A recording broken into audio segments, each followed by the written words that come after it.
just open the meeting with karakia. Kia tau mai te maramatanga, kia tau mai te rangimaria, kia tau mai te kaha, me te whai whakaro, mō tēnei kaupapa, huie, pākie. Let's be grounded in clarity, let's be peaceful, let's be strong and considerate for this purpose, bind together, so it is. So we have staff member Tony Strange with us, and Mr. Richards is... Oh, Richards is just walking in. Oh, yes. And Isabella, hello. Gavin Dawson, Mr. Kirby, and we welcome Carly Graham from the Youth Council and Councillor Joe Ellis.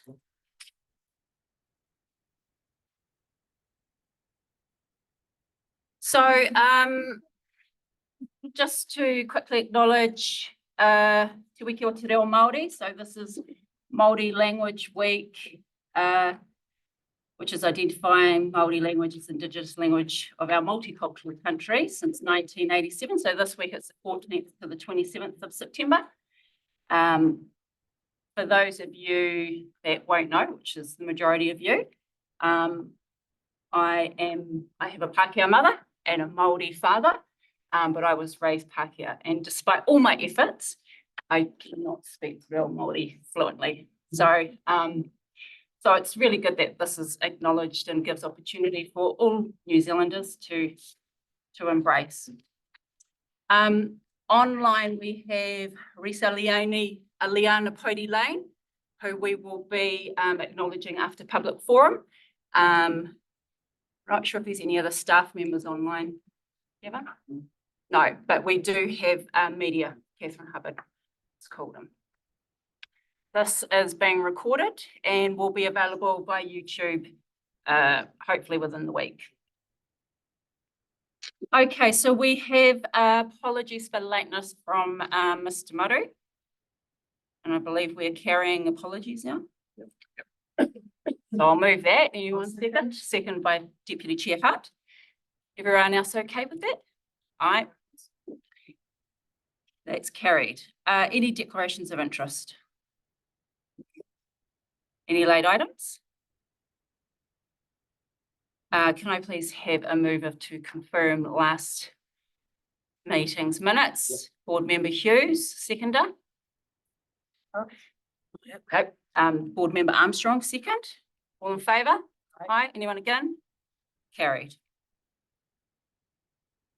Okay, so we will move on to public forum. And first on my list, so generally 5 minutes, but 10 minutes for those representing a group. And first on my list is Keith Griffith. So if you would like to join us up front here, and I will just have the timer on just for our own. Yep. Right. Yeah, that means I can get stuff. You can bring some more chairs over. Let's grab a couple more chairs. Yeah, I've got one, yes, thank you. Good afternoon, everyone. Madam Chair, thank you for the opportunity to come and speak to the public forum today. This is as a result of several engagements we've had with TDC and a couple of site visits by some of the councillors. Some of this information will be known to them, but today is just an opportunity to have an interactive session about this particular opportunity, which we think fits well within the planning opportunities for Motueka and Tasman, and really the region as a whole. For those of you who I've not met, my name is Keith Griffiths, and I'm here representing 4 landowners, 4 contiguous properties. We'll shortly see the video. Some of those landowners are here today. We have Ashton Wood, Mark McClelland, and Don Urquhart. So if we could just start the video, and then perhaps I'll just walk you through the presentation. If that works, that'd be great. Thank you. Is made up of 4 contiguous properties in the lower Newbury.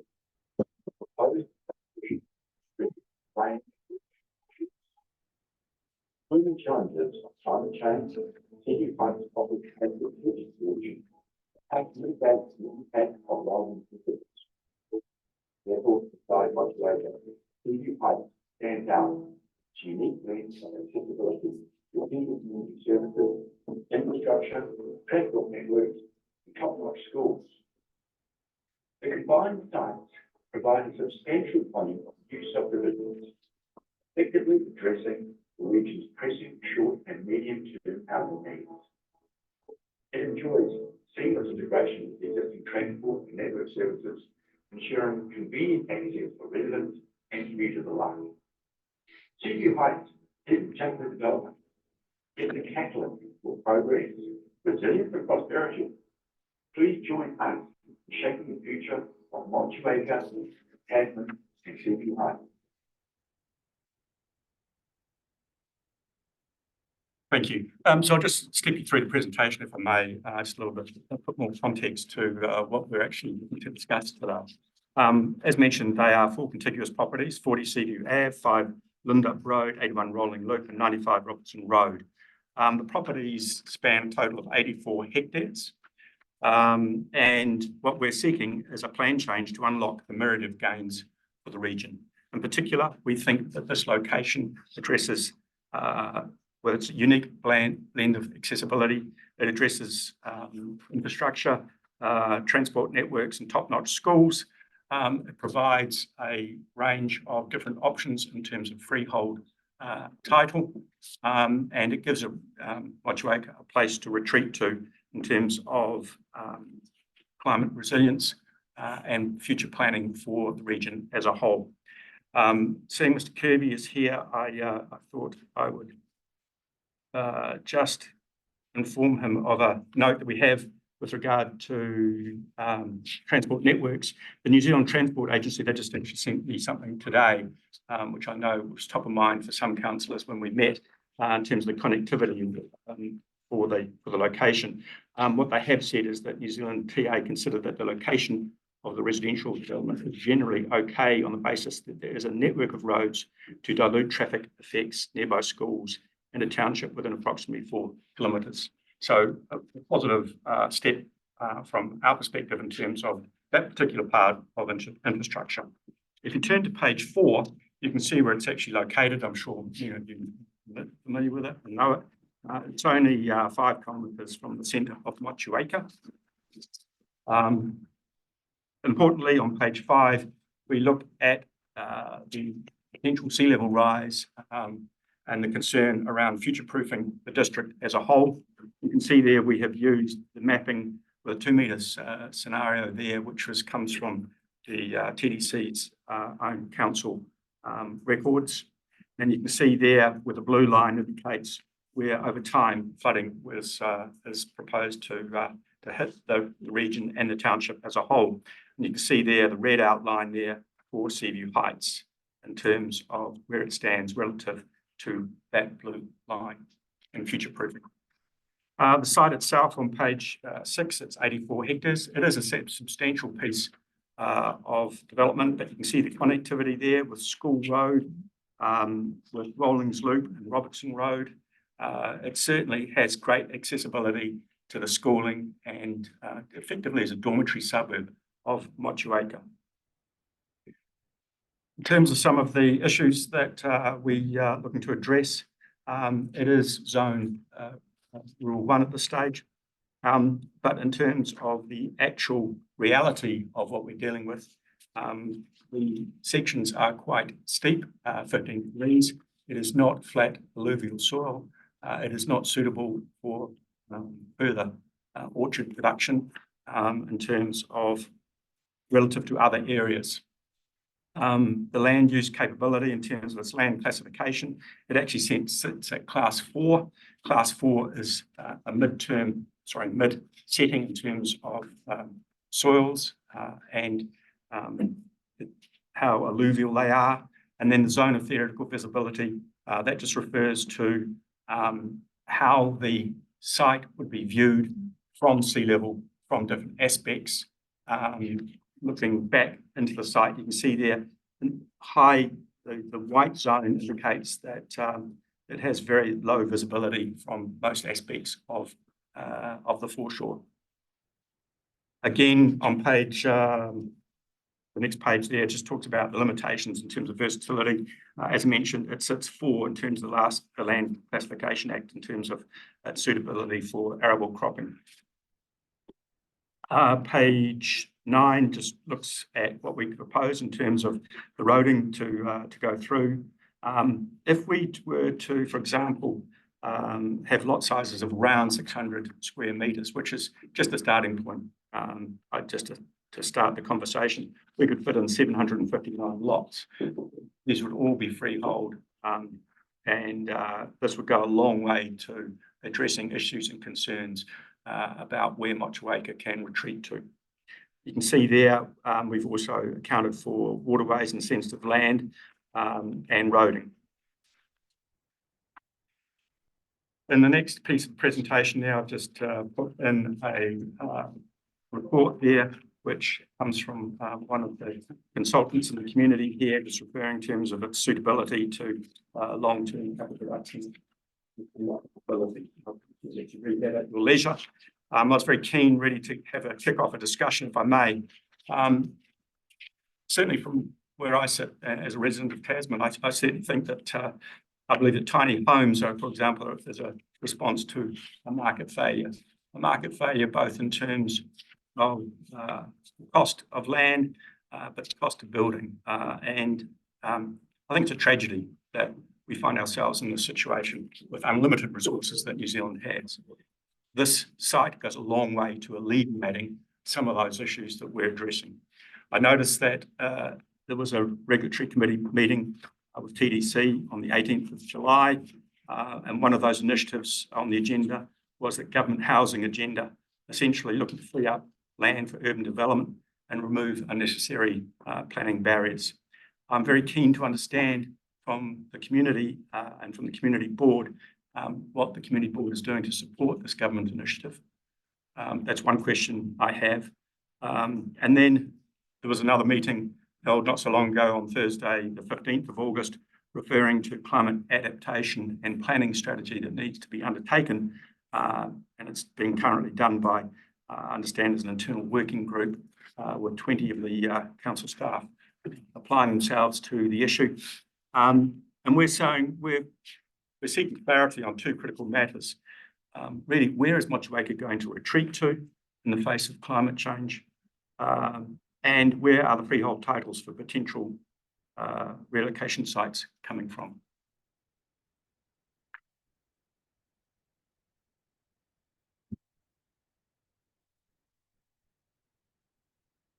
No, I've got plenty more questions. I'm just wondering if the community board can actually push the council to set a date when they can work on a plan for Motueka. Currently, there is no master plan for Motueka. I find that somewhat disturbing, given that this is the economic heartbeat of Tasman, employing timber millers, orchardists, fishing community. Also note that there's a relocation. What are we going to do about the east side of Motueka due to sea level rise? TDC plans to build council facilities, including a swimming pool on the west side of Motueka. Where does that leave the residents on the eastern side?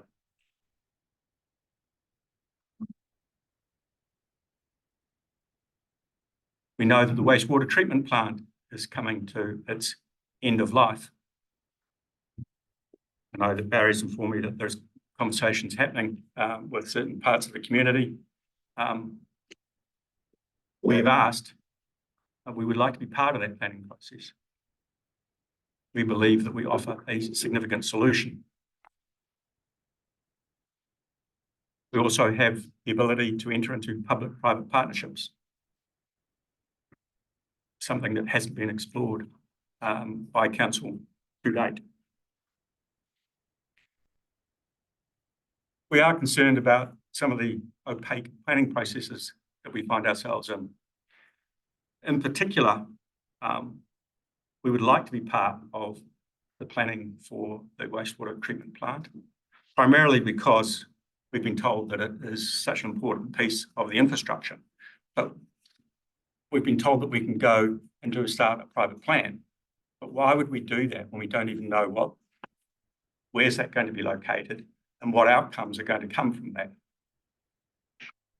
So my question to you all is cultural heritage issues overriding sound planning decisions?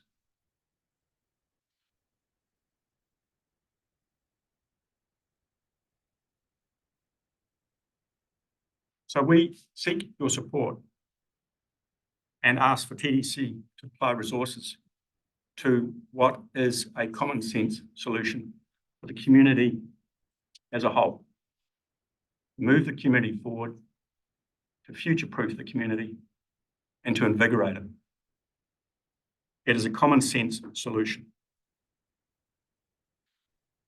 Be delighted to take any questions, and just before I do,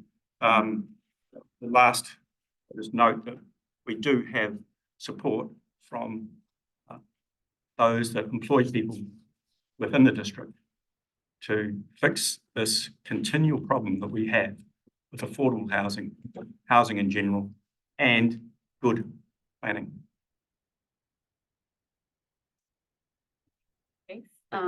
Really appreciate the presentation and the questions, because we often ask, what do you want from Motueka Community Board? So we've noted them down. We do discuss this later in the meeting, but I will put it to the floor, to the board, if there are any questions or points of clarification at this time. Nope. Okay, so we'll address this in the board report, which is later in the meeting, but I will also follow up directly with you via email, and I'm happy to catch up with you about some of these things as well. Fantastic. Thank you very much for your time. Really appreciate it. You're welcome. Okay, next on our list, we have Pauline Church, speaking about rubbish bins and bags around Motueka. Right. So you have 5 minutes. I'm just here because I'm concerned about the price of rubbish bags. And last century, we were down in Christchurch, we started the whole recycling system. And the yellow bins were the ones where actually used to say without action. So I'm concerned as to why our rubbish century, and I haven't bothered to speak, that isn't being taken out the way that it used to, and that since most household people, no matter where they are, it's an extra expenditure to go and buy a yellow rubbish bag, which is every reason why we made a yellow rubbish bin, and why we would like, or I would like, it available for our trash to go with the yellow rubbish bin, as well as the recycling stuff to go, instead of just recycling stuff only.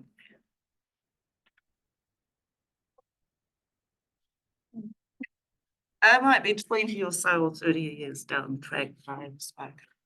But I find it annoying, and I cannot afford it in the way that things have gone economically for everyone at this point in time.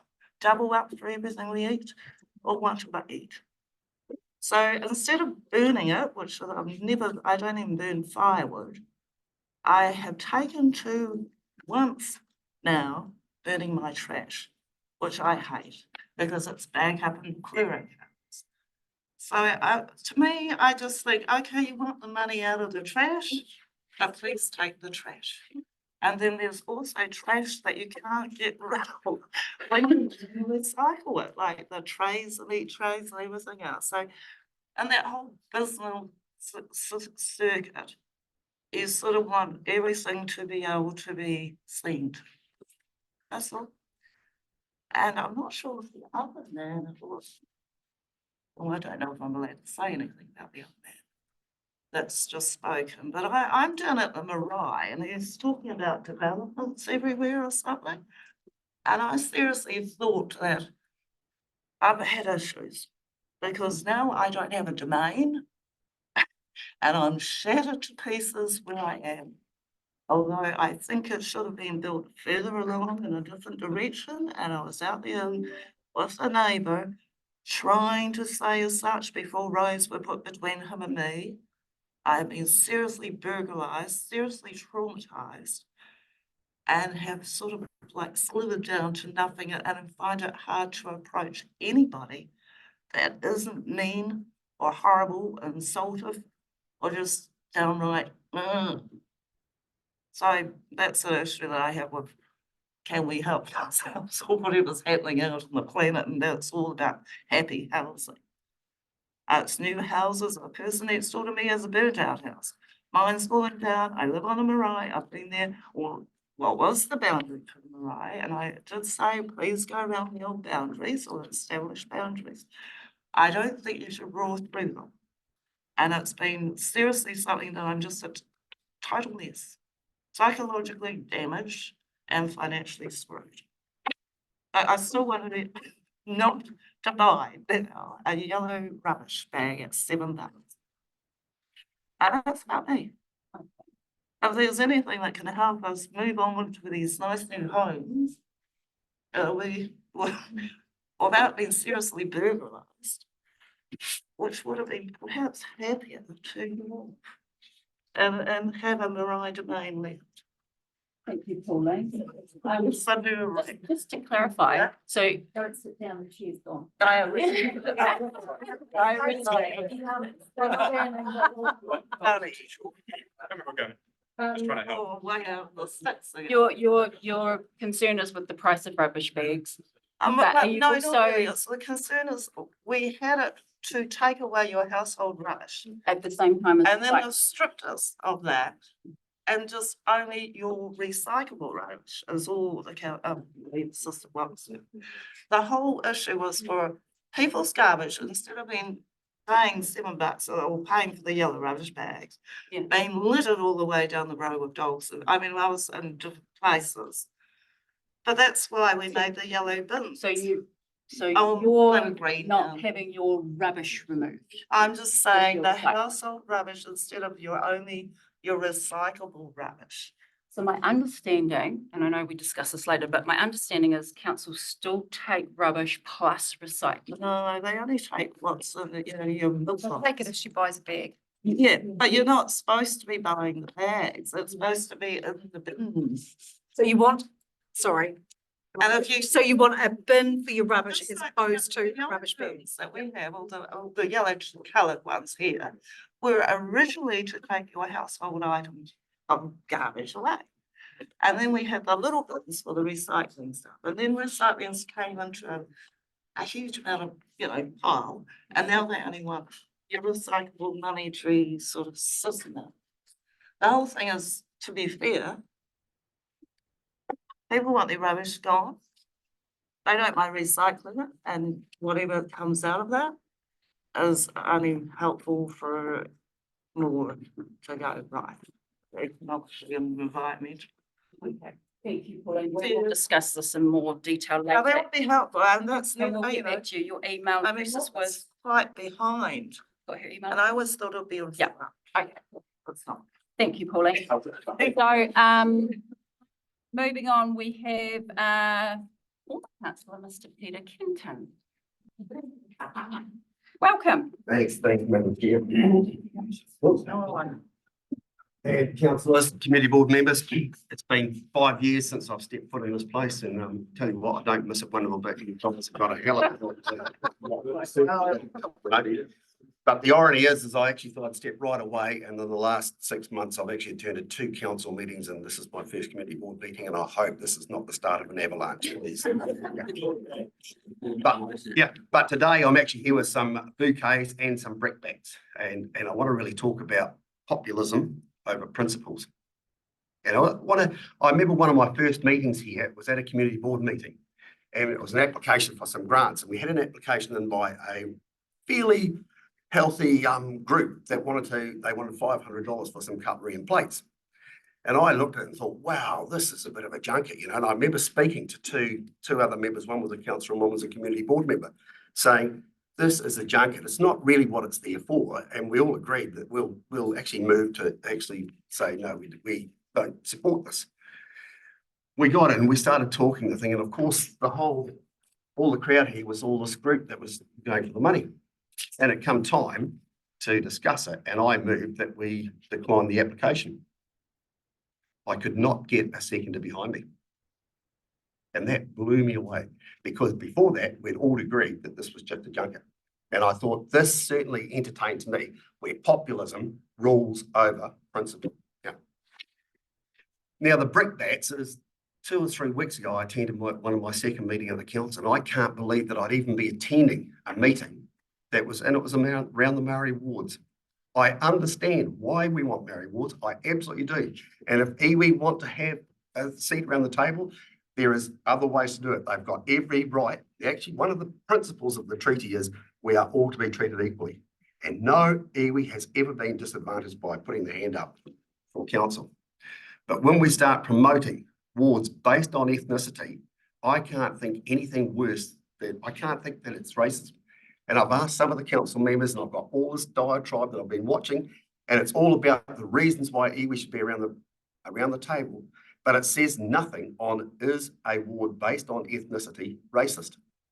And I can't believe that we, as a council, 2 weeks ago, passed that without going to, I understand it. There are other ways to get iwi around the table, and we currently do it in council at the moment on certain committees. We have iwi appointed to them. That's how you get them on the table. But by basing a ward on ethnicity, I still am struggling to find out where that is not a racist policy. So where I am with the bouquets, it was very encouraging to see. I think, Brent, you were lucky you were away overseas, so you didn't hear. Yeah. I don't like my answer. But I really want to congratulate our 2 councillors who both spoke up and said, this is not the correct way to do it. It is to have them on the table. And so I certainly want to make an acknowledgement. And the irony is one of the most non-racist people I know, Trindy, got so much flack and abuse by social media calling her a racist when she was standing up for rights for everyone, equal rights for everybody. So Trindy, I certainly, if anybody deserves the biggest bouquet, you get it as well. Yep. Barry, absolutely pleased that you stood up for the principle of everyone is equal. It's actually in the principles of the treaty that everyone is to be treated equally. By creating a ward based on ethnicity, it is philosophically wrong and also politically wrong as well. I can't believe we passed it.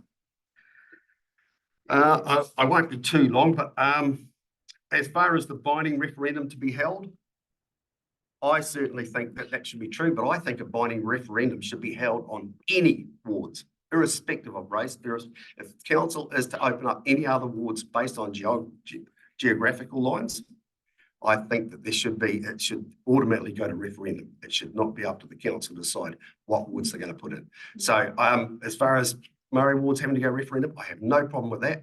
I would certainly like to think any other wards that are ever going to be created should certainly go through that democratic process and let the people have to say as well. I'd like to finish with a great deal of admiration once again. They chose principle over populism. You guys, you've got my vote for the rest of my life as long as I'm on. So yep. It took a great deal of courage. It absolutely did. And I saw the crowd there. There were 50 people in the audience. 2 were were speaking against it, and all the rest. And I thought that had balls to stand into it as well. The irony was, I invited a couple of people afterwards that were in the crowd to say, well, let's get together and have a cup of coffee. And you tell me where I'm wrong. I just want to know why it wasn't a racist decision and not one is taken up. All I got was, oh, you're a racist. That was it. But so, and the same as you guys, anybody here, you got my phone number. I'll sit down, I'll have a cup of coffee. I just want to know why I'm wrong, if that's the case. If you do believe that there was not a racial policy, come and explain it to me. I understand if they want to sit around the table, but the wards wasn't the correct way to go. In fact, it was totally wrong. Yeah. Thanks once again anyway, team. I can't believe it. I'm still, after all these years, I'm shitting myself. I get up here. See you next month. Absence makes the heart grow fonder. I don't think so.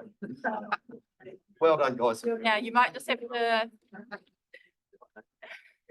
Did anyone have any questions for Mr. Kenton? No. Hey, Peter, I appreciate you bringing that to the board and because we're all about, we must listen to all sides, and I'm hopeful that's happening at council as well. and that you are offering for anyone to come and speak to you about it, because this is how we build unity, is understanding people's points of view. So thank you so much for that. Your chair's been stolen, but there's another one here if you want to stay a bit longer. Thanks.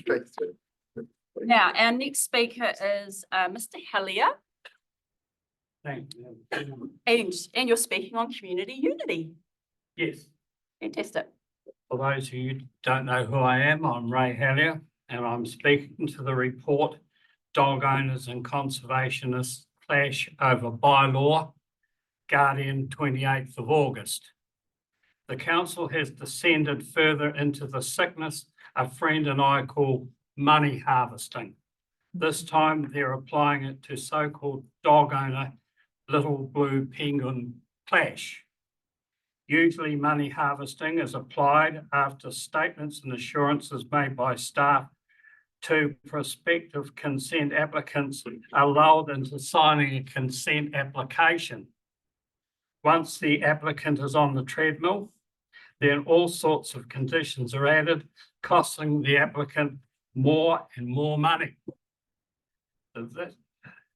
This is required by the council to make up for their economic incompetence. And so they've extended their money harvesting to the system captured dog owners by cashing in on the conflict between dog owners and the Little Blue Penguin Trust instead of trying to resolve it. I am sure the reported comments from the trust chairwoman, that it's not actually the trust's role to find compromise, would have had the council's harvesters drooling at the chops. And I'm sure resolving the conflict was furthest from their mind. This is accentuated by Kat Budai, Community Policy Advisor, who states, community division is going to be inevitable by this bylaw. And there is not a possible way to put something out there that absolutely everyone is going to be happy with. What about mediation or conflict resolution? Shouldn't that make everyone happy? She goes on, we've aimed for a balanced approach. Really? But we need to be mindful that compromise is not the purpose of the bylaw. No, we don't want compromise, do we? What about the harvesting? Finally, she goes on to say, we don't want to force non-compliance. What a joke. That's exactly what they need for the continuance of the harvesting. Thank you. Thank you, Mr. Hellier. Now, Councillor Walker has a question. Would you be able to provide us a copy of your notes, please? No. The only copy. Would you like to send it through? Would you like us to take a photocopy, or would you like to email it through? I'll send Councillor Walker a copy. It would be great if the whole group could get it. Do you want a And- copy too, madam? Yes, if you send it through, and then it can be on. What? Who am I going to email? Who? Followed by two, right? Send it through to whoever you feel, and we Well, will. shall I put it in the Guardian? Then you can all. You're afraid that I don't get a guardian, so I'd rather you direct. Yeah, I don't always get. I'll send you. Send it. Yeah, all good. Okay, that concludes public forum, and we are going to hopefully minutes. So if we can bring Reese up. Are you there, Reece? I'm here. Take my camera off. Oh, kia ora, Reese, how are you? Good, yeah, good. Just had a bit of a quiet day today, just doing some reviews and getting some homework done. Oh, nice. Now, Mum is actually here, so Mum. Yeah, I come and sit see you with us. in the orange. No, she's Oh, way lovely. over here. me to sit with you? She's over there. No, she said, don't, she doesn't want to. She doesn't want to come up here. Anyway, I was around at Mum's today. She made scones. So just to get a little bit of an update on you. So for the board and Reese, the intention is that the mayor and the board would like to do a formal acknowledgement when Reese is back home in Motueka, but with your busy schedule, we are not quite sure when that will be. So we're taking this opportunity to dial you in today just to acknowledge all your efforts over the many years, which Mum's told me all about from when you started, from when you were 12 years old, when you changed codes from netball to rugby, and this has set you on your path that you find yourself on now. That used to sit around with your father Kevin and the whānau watching rugby games, and he would teach you the rules. Reese is also a judo expert, so she has attended the local judo centre here, where she's learned a lot of her tackling techniques from. Reese played for Motueka High School and Huia.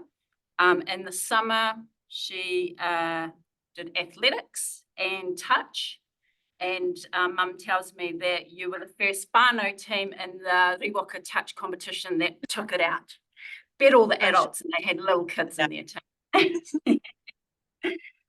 So in 2017, in the New Zealand Development Sevens team, 2018 Youth Olympic Games captain in Argentina, where you received your first gold medal.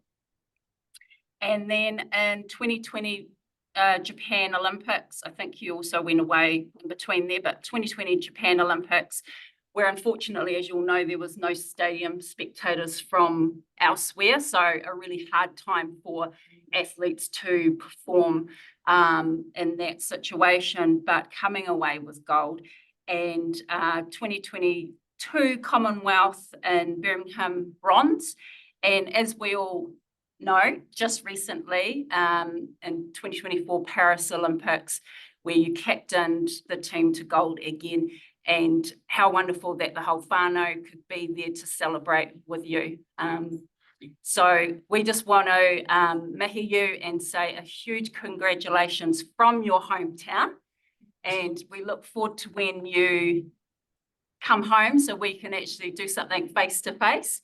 Now I'm hoping that some flowers turned up today. No, not today. It's been One job. maybe short. Been pretty rubbish weather at the moment today.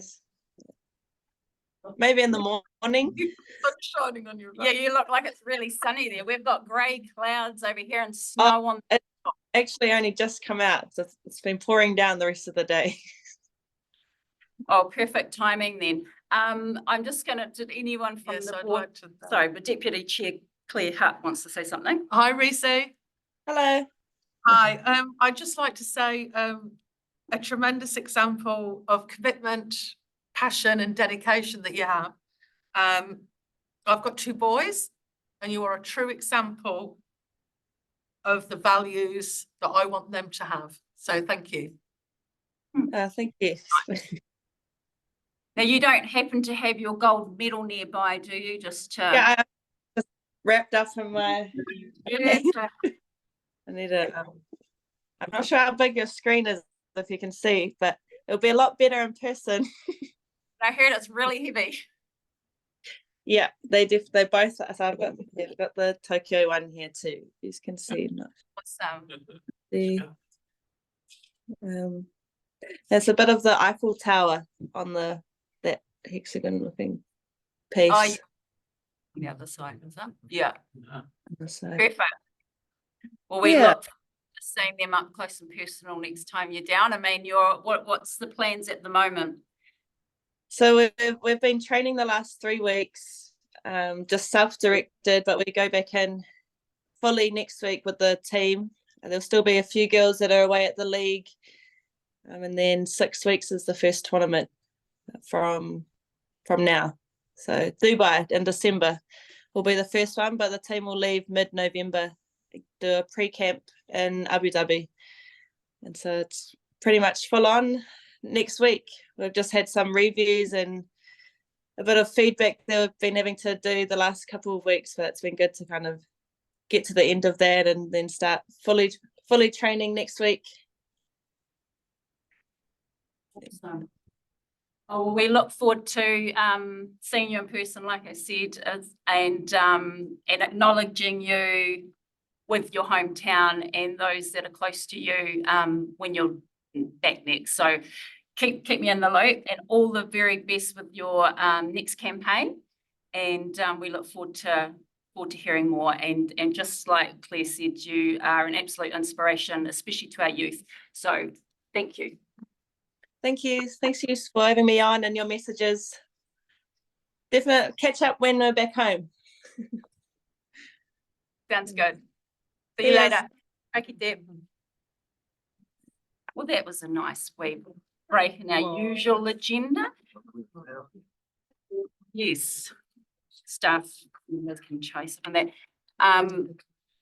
Yes, we'll go back to that. Just letting you know, please help yourself to tea or coffee, water, and sparkling elderberry flower. I picked those elderberries myself, so we're at the very end of it. Oh, nice.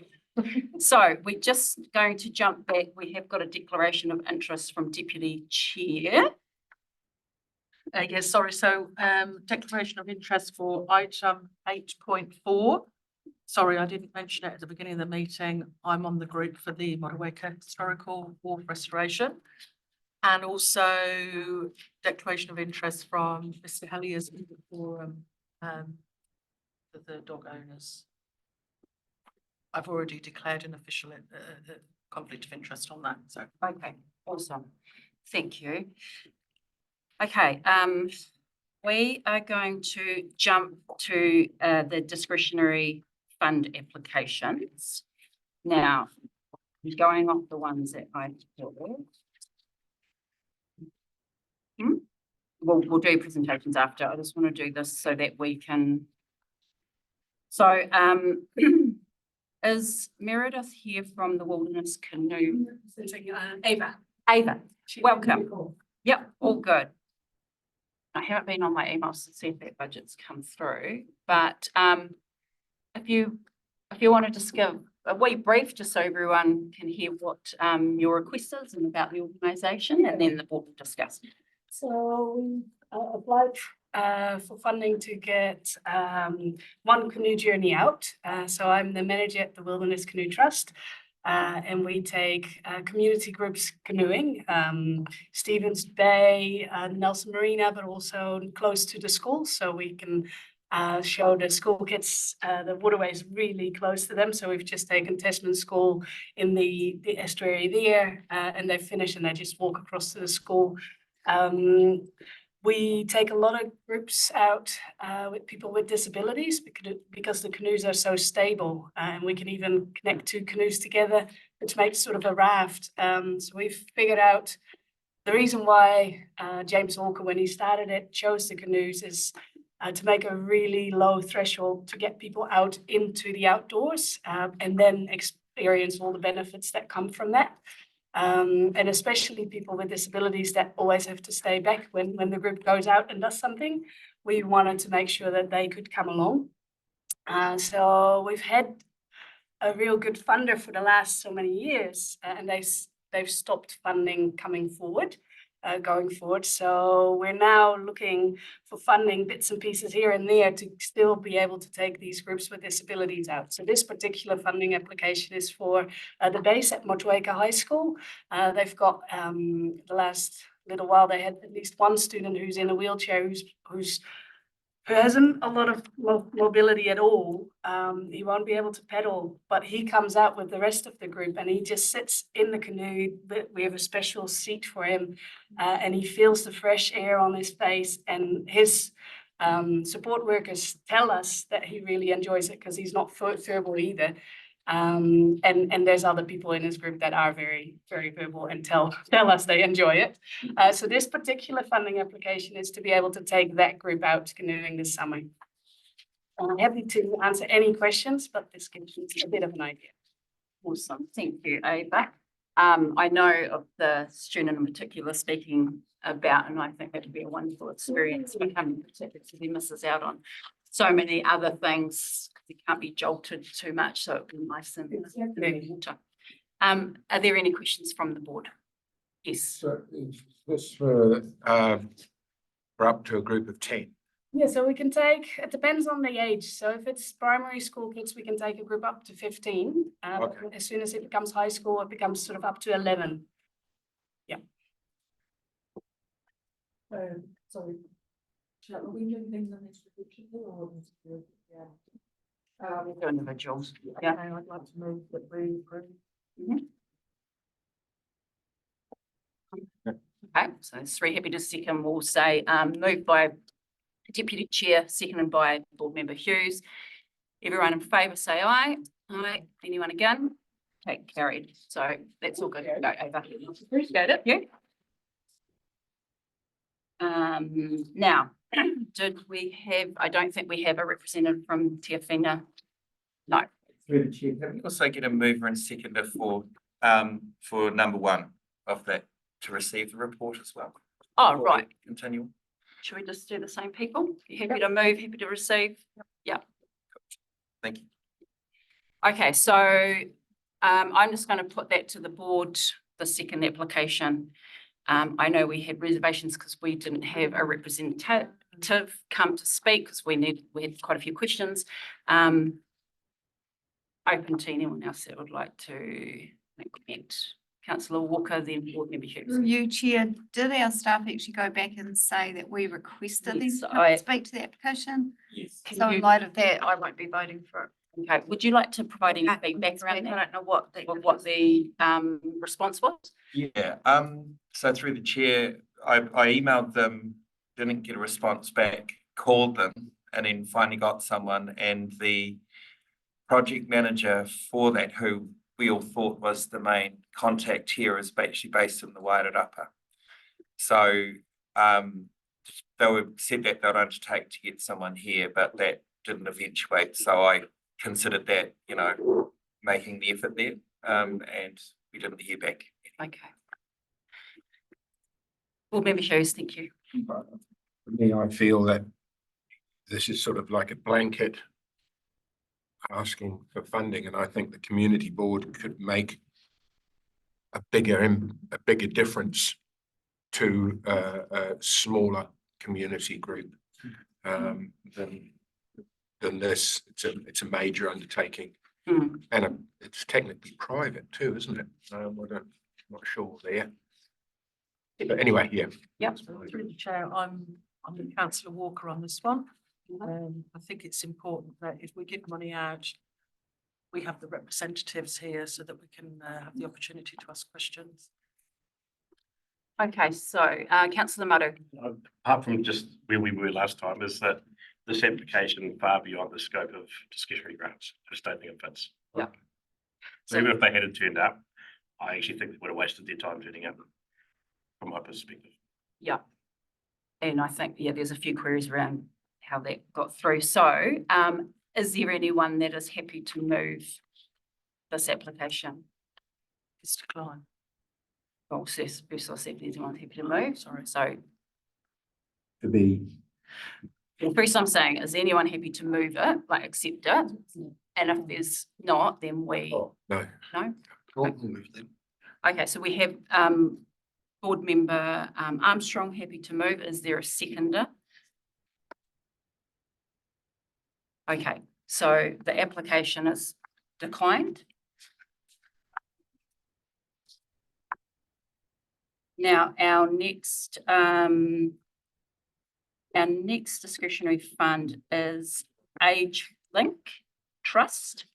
Now, I cannot see Emma. Is there anyone else here speaking on behalf? Did you have a response from Age Link? No? Okay, are the board happy to discuss this application?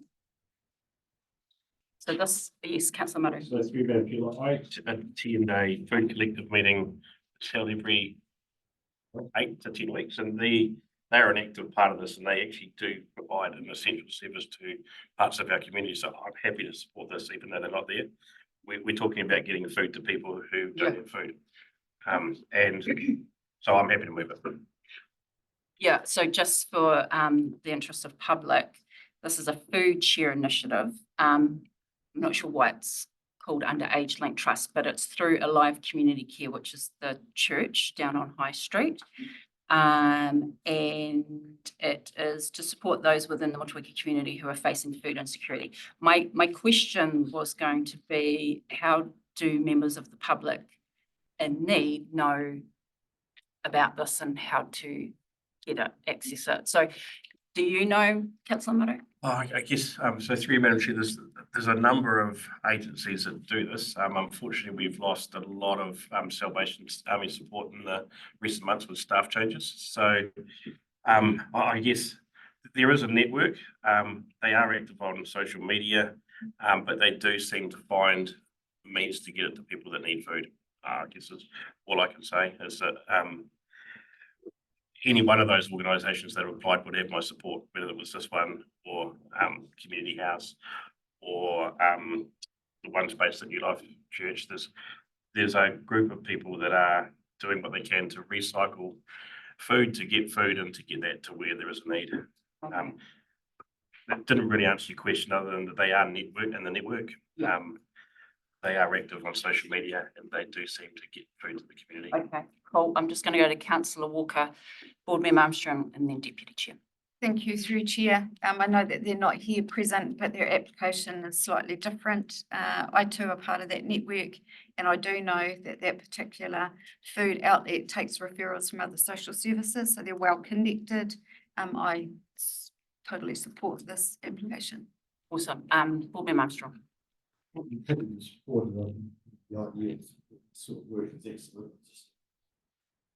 Disappointed that someone's not here to answer the question that I would have. Is this just ongoing funding, just like contribute to a pot, or was there a project, which is what we're supposed to be donating to, giving funding to specific projects?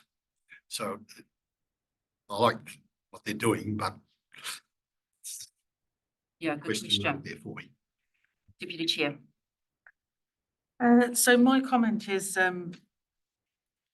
regardless of whether we think it's a good initiative or not, I feel like we can't have one rule for one and one rule for another. So if we mention that, which we have done a few times, if they're not here to discuss it, then we defer it until somebody is here to discuss it, and then they can ask our questions, rather than cherry picking the ones that we do like, even though they're not here. So I feel like we need some consistency. It's just my thoughts. Yeah, that's a fair point. Board Member Hughes. I agree with Board Member Hutt, but in saying that, this is entirely managed by volunteers, and this is feeding people. And we need to let them know they need to come along, but I'm not going to be the one to say, sorry, I ain't giving you the money because you didn't come along here. It's, yeah, it's a struggle to sit with that, but they do need to answer questions, but I can't turn it down. These guys are feeding people, and there are many out there that, yeah, so it's got my support, but they need to be told. Yeah, and sorry.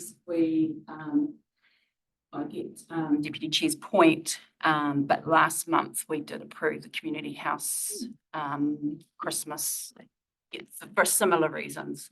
It's something that they're giving back to community, and those in need are going to benefit from that.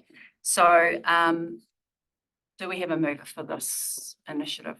Yep. Okay, so we'll move by Board Member Hughes and seconded by Councillor Murray. Everyone in favour, please say aye.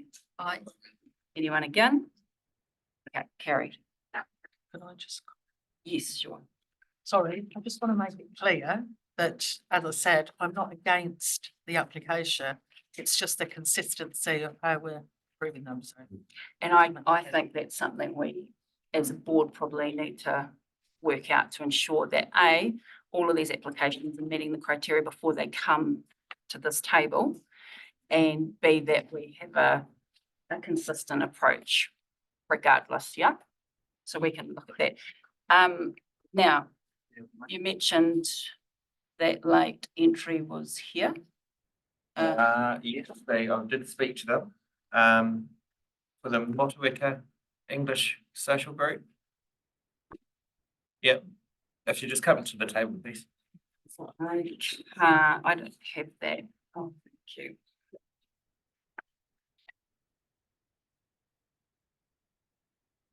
Hello, this is a great pleasure to be here, and I thought what I would do was send round some pictures to introduce you to some of the members of our group. I'm here on behalf of the Motueka Multicultural Council, and what we have is a group that has recently and set itself up for helping migrants and new immigrants and recent residents into Motueka to learn English. So what we've got is something that we're calling the Motueka Social English Group.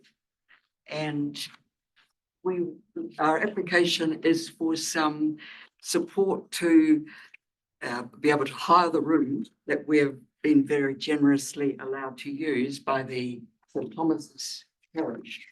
And we are really just applying for something that will help us for 6 months to get ourselves on our feet and to find out whether there really is a genuine need and to source other avenues of support and income when they are available. So I thought I would just explain a little bit about some of the people who come. These are people who are not eligible for some of the free English language lessons that can be provided, either because they don't have a residence permit yet, or because they're in some other situation where they don't work, or they're out of the age group where they might be eligible for lessons. What we've found is that there is it's just a small group, but it's people who, for some reason or another, find it they're going to have a long process before they actually gain residency and then become eligible for anything that is a free English lesson. And by that time, we assume that they'll all have actually acquired some English.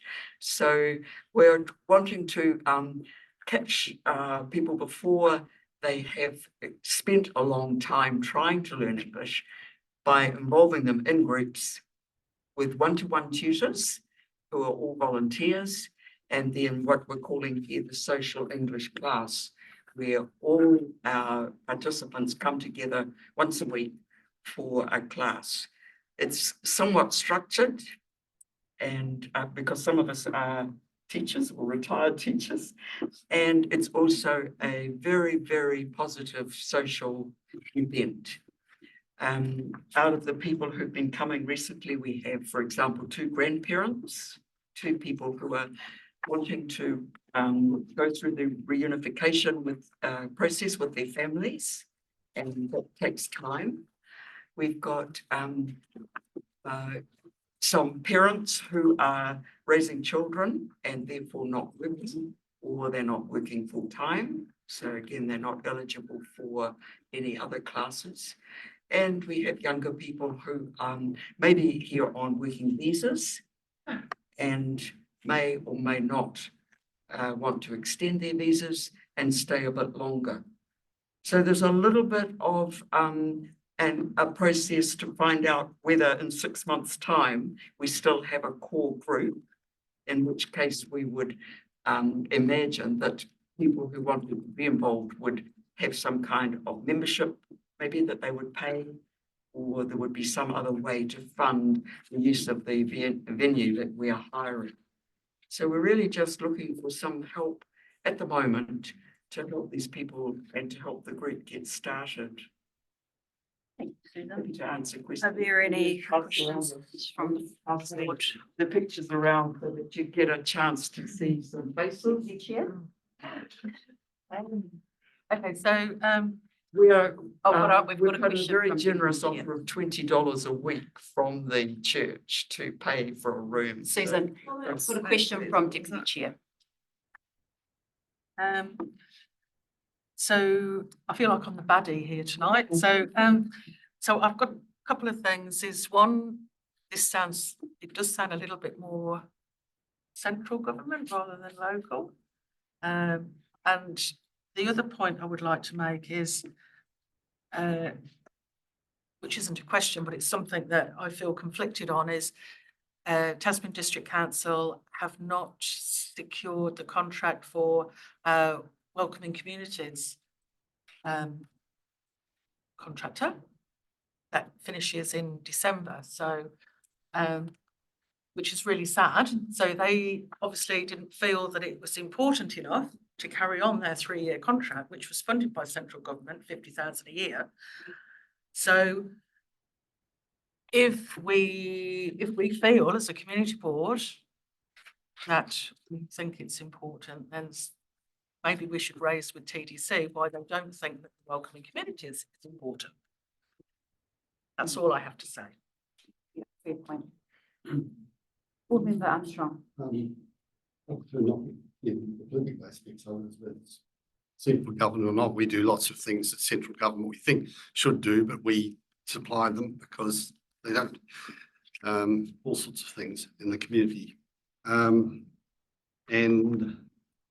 I'm happy to, I suppose I could ask is, this is a startup thing. You want something to help it get going. And I think that would be a good idea because the idea I think is very good.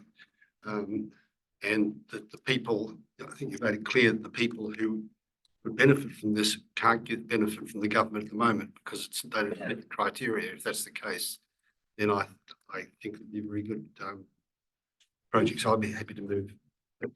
Yeah, so thank you, Board Member Armstrong. We'll go with that in a sec. I just want to quickly touch on Deputy Chair's point, which I also raised by email, around the just within our discretionary fund policy. If anything is the responsibility of central government, then the board shouldn't be taking it on. That's where the comment came from. And also knowing that TDC does currently have a contractor that is working with new immigrants to the region and trying to settle them in and connect with courses in learning English. Yeah, is something that the board needs to query. Now, Board Member Armstrong has moved it. Have we got a seconder? Yeah, we're actually happy to second. And similar to Board Member Armstrong's point about central government's responsibilities and whether they do deliver, I think it's really important that the board still support projects that are important to Motueka, and having our migrant workers and our RSC workers being able to understand and speak English in our community while they're here. It's being taught by a bunch of volunteers in their own time, and they're just asking for a little bit of hire. I think that's awesome. So I also believe that the RSE scheme probably gets let off the hook in terms of a lot of the things that should be done by people that bring the workforce in. But this is the community addressing a community issue that's specific to Motueka that will have benefits for our visitors and our workforce and people that are struggling as English as a second language to integrate into our community. So you have my second. Mover and a seconder. Councillor Walker. Thank you, through you, Chair. So Jenny used to do this out of Community House, English as a second language. Are you replacing what the service was that she had?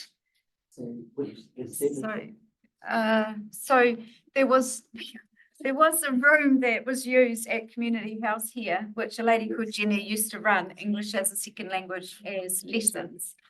So we've previously, and I don't think the community board's even funded it. And I'm 100% behind supporting you today, so this is not a vote against. Thank you. But I just wonder if that's replacing when she finished the service that she was doing, which was obviously So that was a well service. received in our. Was that through something called ELP, English Language Partners, possibly? Which is, No, I think it was, Which- yeah. yes, which, as I mentioned before, that is, for people who have work, have residency. So there are still classes available for those people. I believe they run at the recreation centre. So there are classes going on. Yes. So this is you're kind of doing been a straight spin-off from that of people who are not really eligible for those kinds of services. What they were offered was they can join online classes, and we've had a really clear indication that these people want to meet person to person. Yeah, so the individual one-to-one work going on with a volunteer teacher really can't be substituted, and the group coming together is really quite it's quite a magical experience if you ever want to come at 11 o'clock on a Saturday morning. Okay.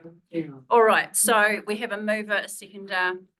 Everyone, anyone in favour? Say aye, please. Aye. Anyone again? Carried. Okay. Oh, sorry. One against. Thank you. Thank you, Susan. So that's carried. You'll hear from staff.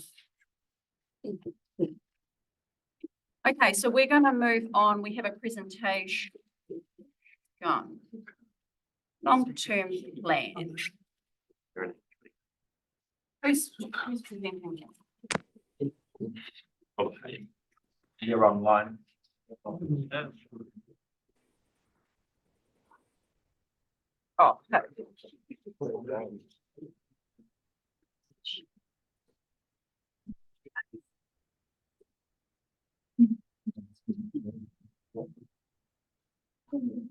Go ahead, Gail.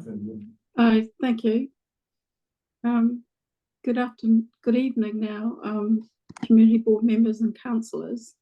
My name is Gail Ferguson. I've been engaged along with a colleague of mine to undertake an independent review of the recent long-term plan process that was undertaken, which, as I understand it, the community board was involved in to a degree. Just to give you a little bit of background for myself, my background is in local government.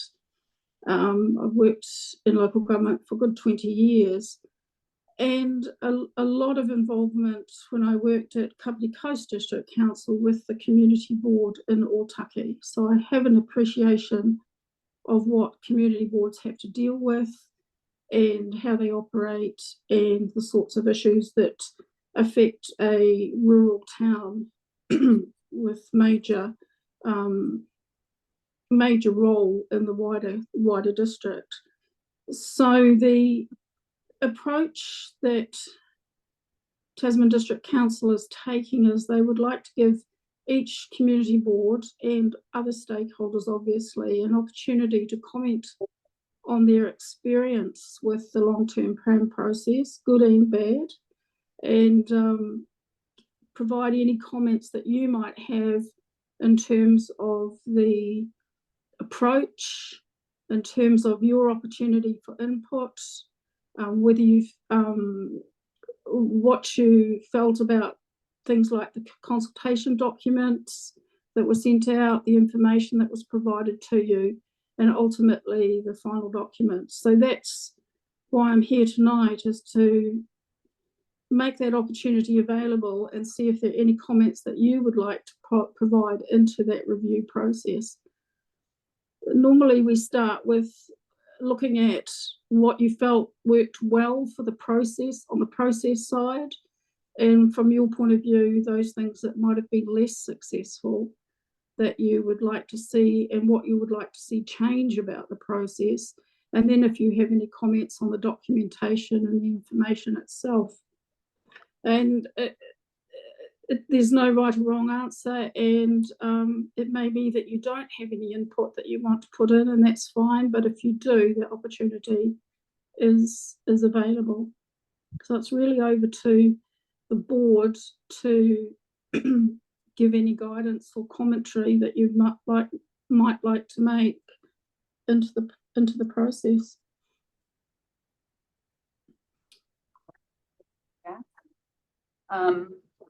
Is there any comments so far from the board? Because I guess No, This is something we should workshop in some way or other. Yeah, I- Just have answers off the top of their head. I agree. I'm sorry, Gail, I was sort of expecting that we were going to be sent something, so we were prepared if you wanted anything now. I'm Well- assuming the board would prefer that we actually have a discussion offline by workshop to work through these, because off the top of my head, there are a few recommendations for improvement. Yeah, I'm sure. Absolutely. If you would like to think about the what you would like to say offline, and then feed anything back to myself or my colleague, I'll make sure that you get the sorts of questions that we would ask. There aren't many, and you can work your way through those. And then if you do want to have any one-to-one conversation as well, that's absolutely fine. And that there's no, what I say about timing, probably within the next 2 to 3 weeks would be hugely useful to us. And happy to answer any questions on the way. So I can email those through to you, and you can get back to us on what your thinking might be. That's great. Thanks, Gail. We'll get you to connect via Mr. Dawson, and Yep. we'll converse on our end and then get back to you. Okay, Thank you. Thanks very much. Okay, right. Moving on. Now I'm going. Thank you. Yes, thank you. Thank you for coming along. Hi. Okay, so we've got, sorry, yes, Move that we received the report. That lady. yeah. Oh, you want it, so moved by councillor Dowler? Is that what you're saying? The report, this. Sorry, don't worry about it. I must have hit my finger and changed the page. Damn computers. Okay, so we're all good? Okay, so I'm just checking if we discussed that, or if we've got, because you'll be speaking in special projects as well, will you? And some board sections, maybe, and Mr. Richards will be. Yeah, okay, so let's just hit the board report 8.2, page 28, if there's pages on screen. Okay, so I'll move that the report be accepted. Can I have a seconder, please? Right. Okay, well, say councillor Dowler. Yep. Everyone confirm? Right?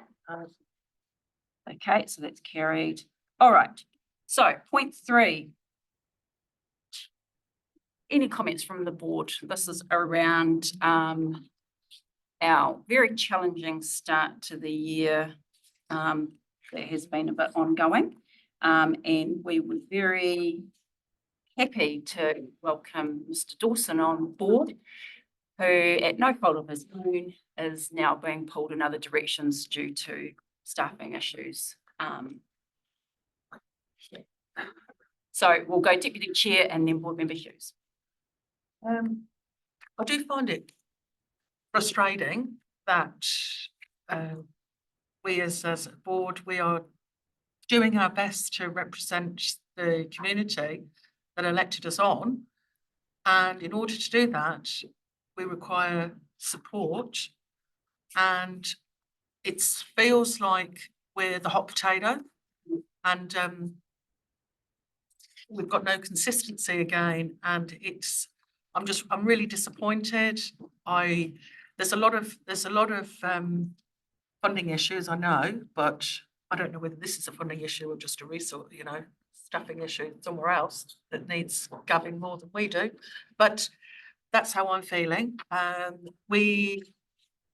It's impossible for us to look after and advocate for our community when we don't have support. That's all. So, Yeah. Board Member Hughes. Well, I'd like to thank Gavin for being here. It's been an absolute pleasure having you, mate. And sad if you're heading off, but you're much appreciated. I'll let you speak to that. Through the chair, thank you, and just from Elaine and myself, the level of support you will be getting, so that is what we would give to any other committee. So you're still any specialist, any wicked things that pop up, Tarina can just pick up the phone and just ask on, so when those things occur, you've still got that support in the secretariat, meeting secretariat and things like that. So it's not a complete removal from what initially we thought it might be, but that is up for a review in the new year. So not all is lost, and I'm still around and still happy. So Thank you. Board Member Armstrong, then Councillor Walker. Yeah, I'll be blunt about this. When we put our LTP submission in, 3 of us anyhow, not me, wanted the TDC to reduce middle management and back office staff. Because in order to keep rates down. Now this is what you get when that happens. Funding is constrained. They can't take on new staff. Existing staff have to do more. I assume they can't fill some positions that they'd like to. So we asked for it, and this is what we get. We'll leave it bluntly like that. Okay, so Board Member Armstrong is referring to middle management, which I personally feel this is in a different space. Councillor Walker. Thank you, through you, Chair. So this is a reflection on our budget, isn't it? Whether you endorse what Board Member Armstrong says or not, but this is a complete reflection on how much money the community board has for the services that it will receive. My understanding is we do not pay for the services through the community board budget. It's a service provided by council to support both boards. So there'll be no budget line that reflects this movement? No. And We had that assured to us? so when we first brought this up a while ago, it was confirmed that there is no budget line that is for secretariat for the boards. However, potentially this is where we're angling. Councillor Maru. So through you, Madam Chair, so the board may remember there was a proposal when the new positions came up to fund a one-time FTE to do secretarial support for both Golden Bay and Motueka. And I can honestly say that I opposed it. There's not a full-time role, it's not a 20-hour-a-week role. It should be able to be done within the existing governance team's budget. So that there was, through the initial consultation, certainly through LTP, and there was discussions about having a dedicated person for community boards in the secretary role. And that was a pushback because that would have related potentially in an increase in the target rate for Motueka and Golden Bay community boards, because it would have been a funded line in the budget. So, but it doesn't take away that council have a responsibility. So representation review that we have includes the community board, and so the governance support to the community board is just as important to the governance support to a standing committee.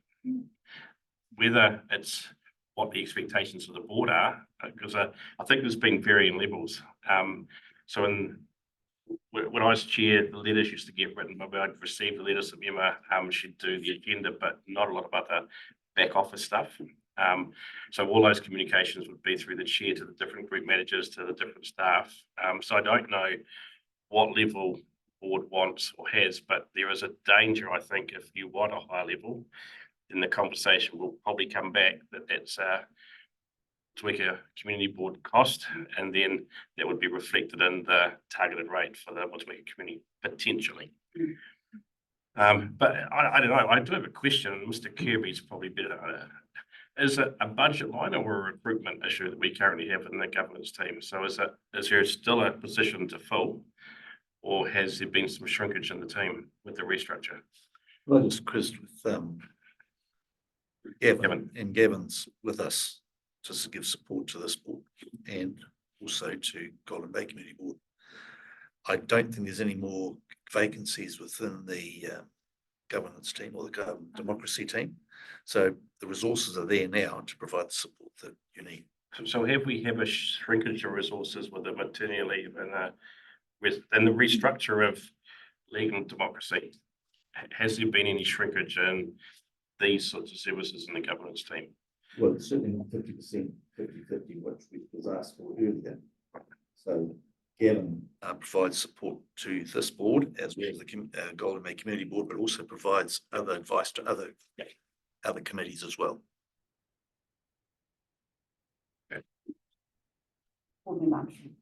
Thanks, Lynn. Now, let me just say, speak again, just two things.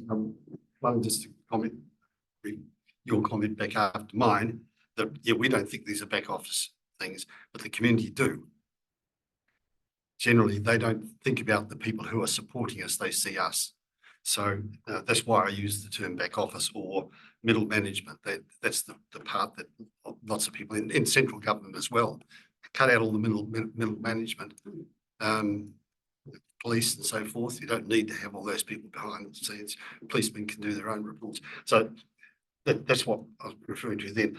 This other thing I will say, that I forgot to say first time round, is that the community board up until I think pretty much we moved into this space, there's always been Ward, Mr. Kirby or his equivalents before that, Drummond and so forth, and Emma, who was the secretary. Now, her job wasn't 50% looking at the community board. She had a whole lot of other things she helped out. So I think, in fact, we've Tony back there as being officially introduced earlier on as part of the staff here, and certainly other times we've had other staff here. We're doing pretty well, actually, I think, in my opinion. Can I just clarify a thing? I think the word secretary kind of gives a kind of a permanence, kind of full-time support for everything with this board. I think Councillor Maher has identified that this is administrative support, not a secretary.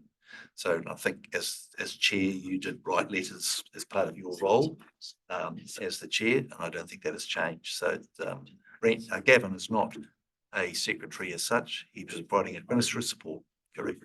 Was that? Yeah, just tailing on that.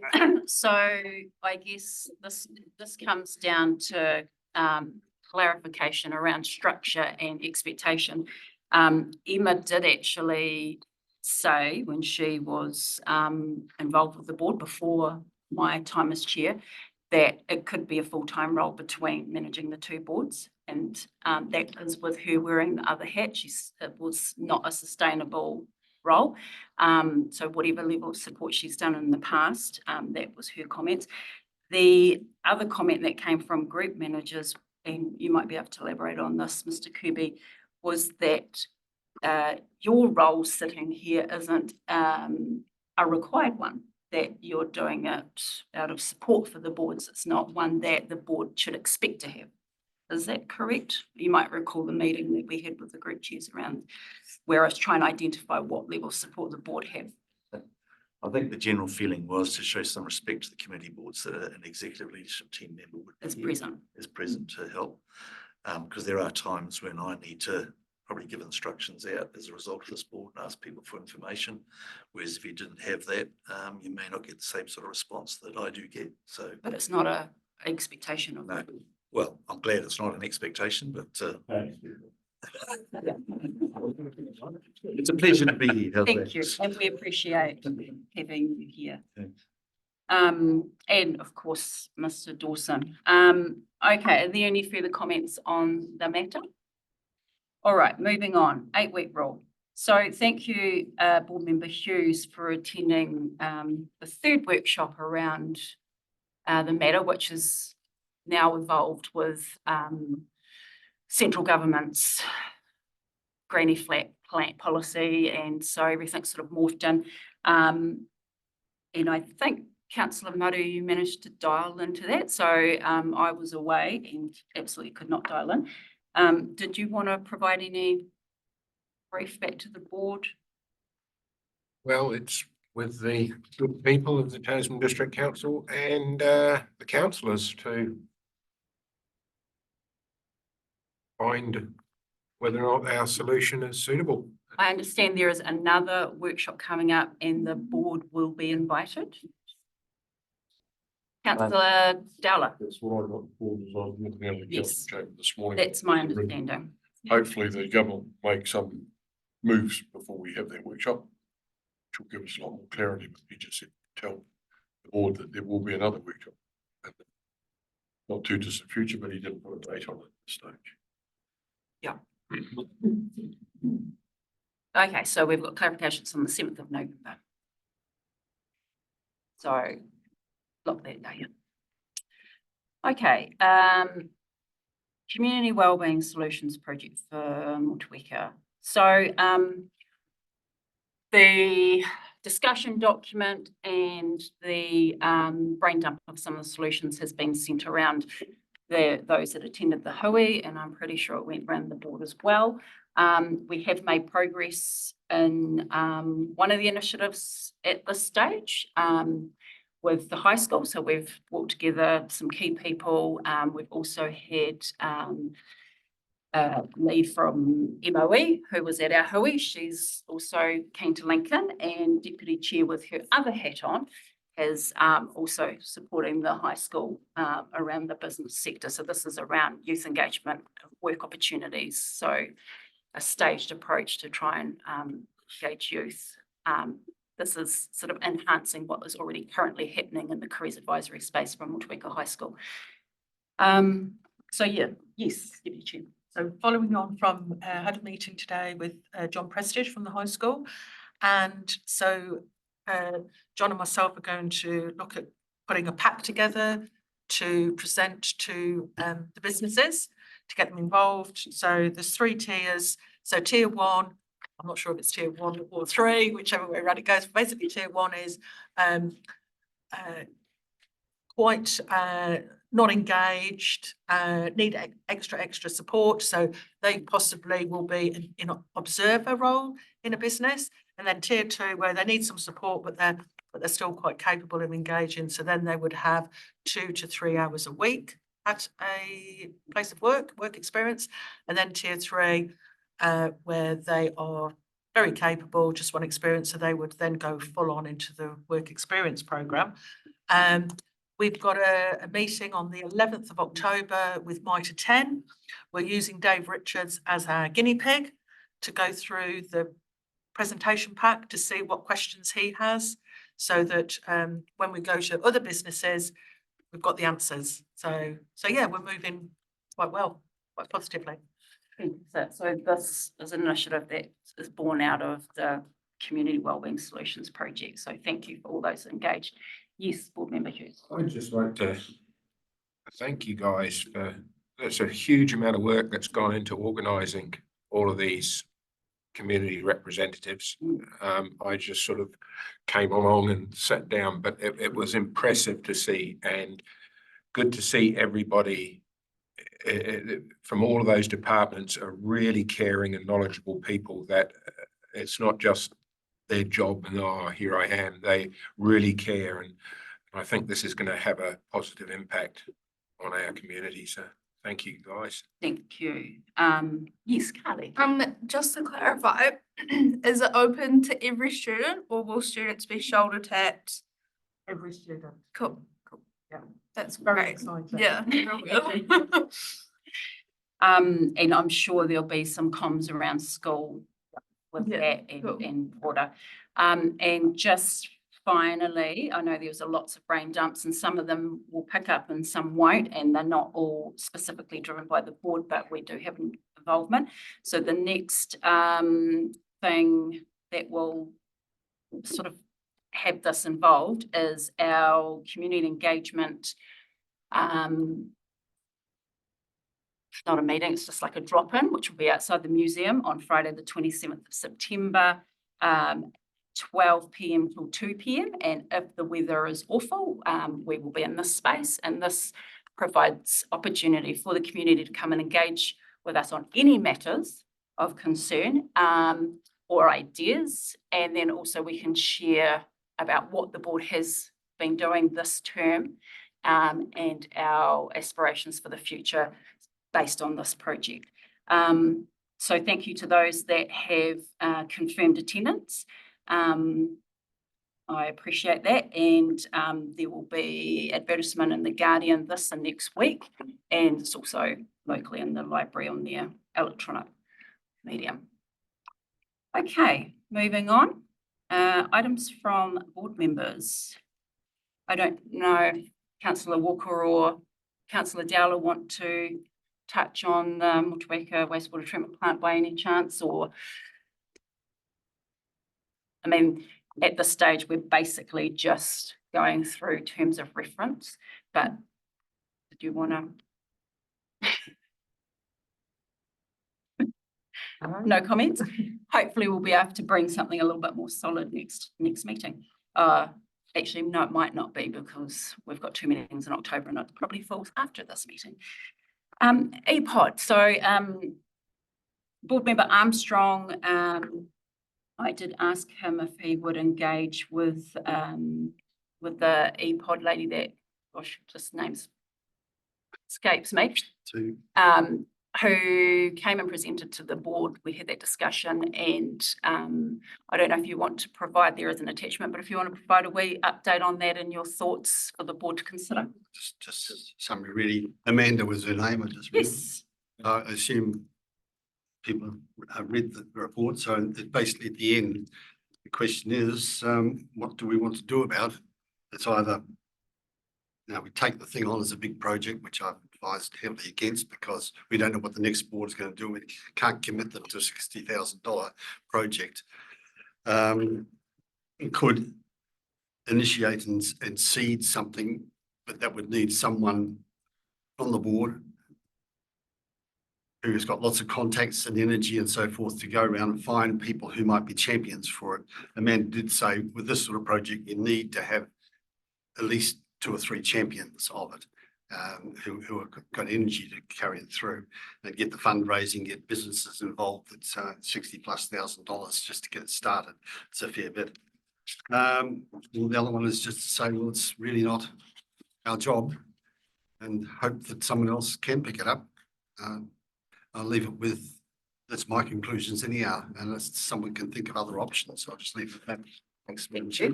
Are there any comments from the board? Yeah, it's a good undertaking, that, I agree. I mean, I guess the board are in support of having something available to community in the event of an emergency. But yeah, the process of getting that and working with others in the community to find the site and the upkeep, etc., I agree is a big undertaking. And I don't know if there's any other organisations maybe that might want to be worth connecting Amanda to.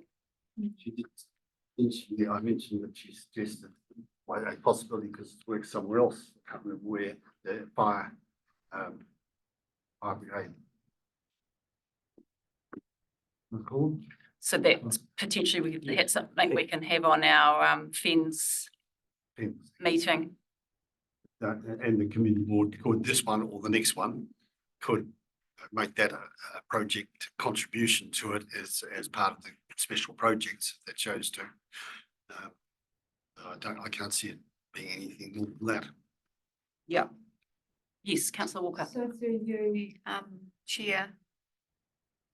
So, sorry, board member Armstrong, is Amanda asking for us to advocate to try and connect her with somebody that could be champions for this? No, really she really came back in the end. It sounded like that when we had our workshop about it. She talked to us, but in the end, the only support she can have, as I mentioned there, is helping with funding applications because they've done them with other towns. So they know how to do the funding applications to the right places. But she was pretty clear it was up to us to kick the thing off and find a team that would do it. Has she done it with other community boards? Not community No. boards, sorry, other towns. Okay. Well, she might, I don't know, she didn't say. But other towns, there's quite a few of them around. Heck of a lot of them. They do a lot with Ngaitahu. Yes, of course. South Island. No. And so is our local marae, as we know. Okay.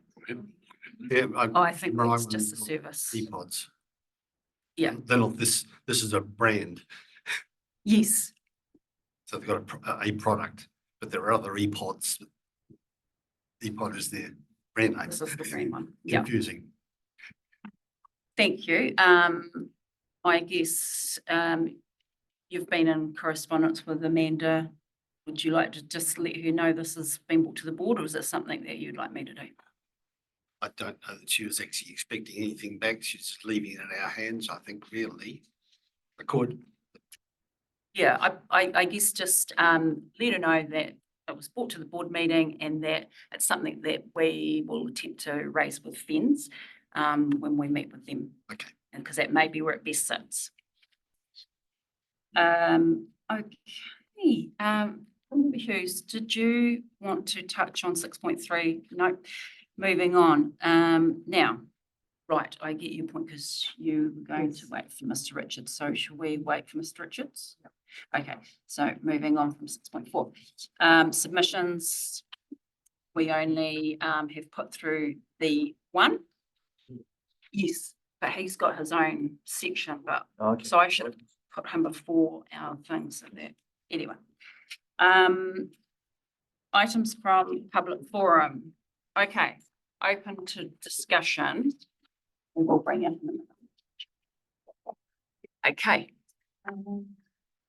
Yes, Deputy Chair. So I just from public forum 7.1.2, Mr. Hellier, Sugarman Road. I had a thank you, Richard, for putting me in touch with David Arsenault, who's the team leader of Rivers and Coastal for TDC. So he rang me this afternoon. We had a good chat. And there's quite a lot going on at the moment. So he was happy to come to do a presentation at the November meeting to give us an update of what's happening for the Rivers and Coastal area, which also would include comments on the Shaggery River. And I thought it was a grand idea, although I hadn't spoken to my chair at that point.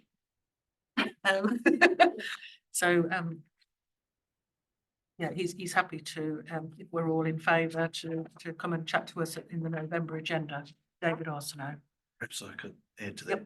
And the particular issue that was raised, David Arsenault referred to roading because there's a bridge nearby and they'd already inspected, they're aware of the situation and the build-up was of no concern to the bridge, structural integrity of the bridge.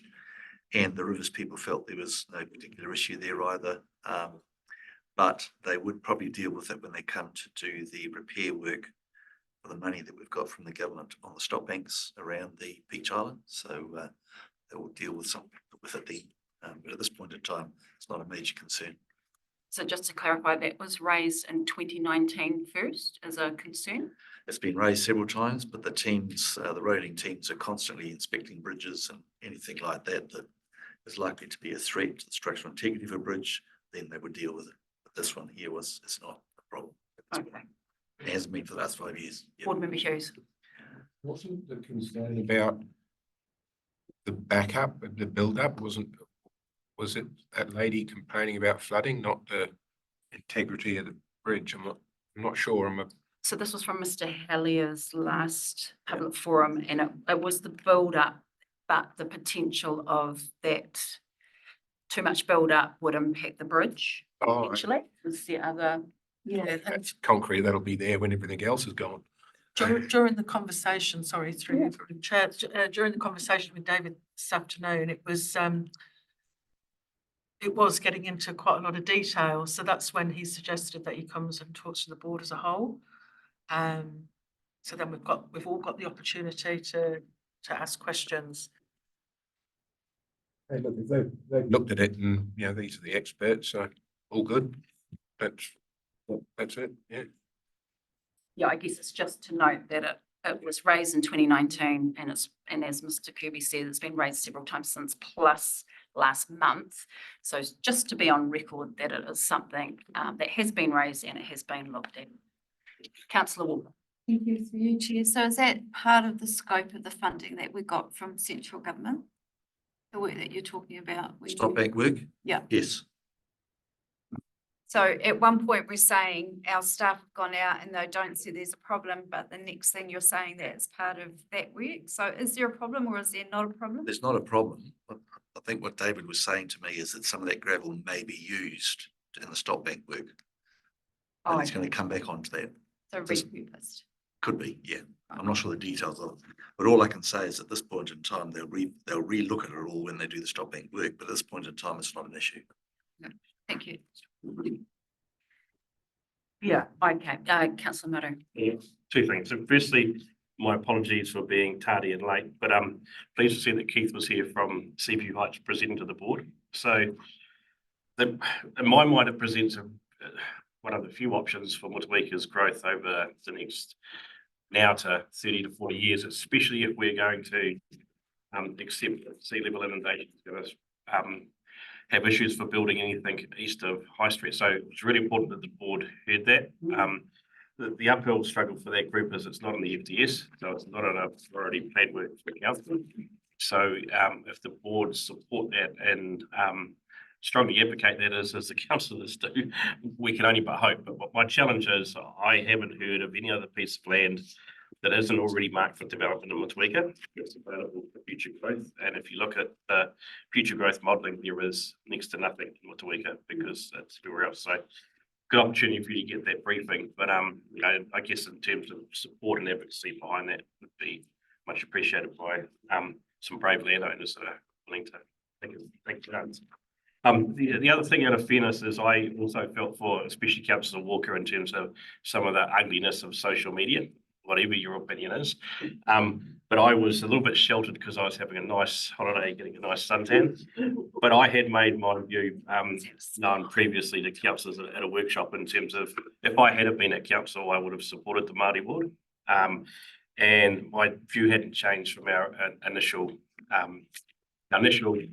decision. So I need to go and catch up with Pete Canton and have a coffee with him and just explain my reasoning. But essentially for me, it comes down to representation and whether that's rurally, whether it's having an extra councillor in Golden Bay, whether it's having a Murchison Lake councillor having an understanding of what's rurally there is. I stand in a pretty hard position because obviously I'm of Māori descent, but very much brought up by my mum of Pākehā descent.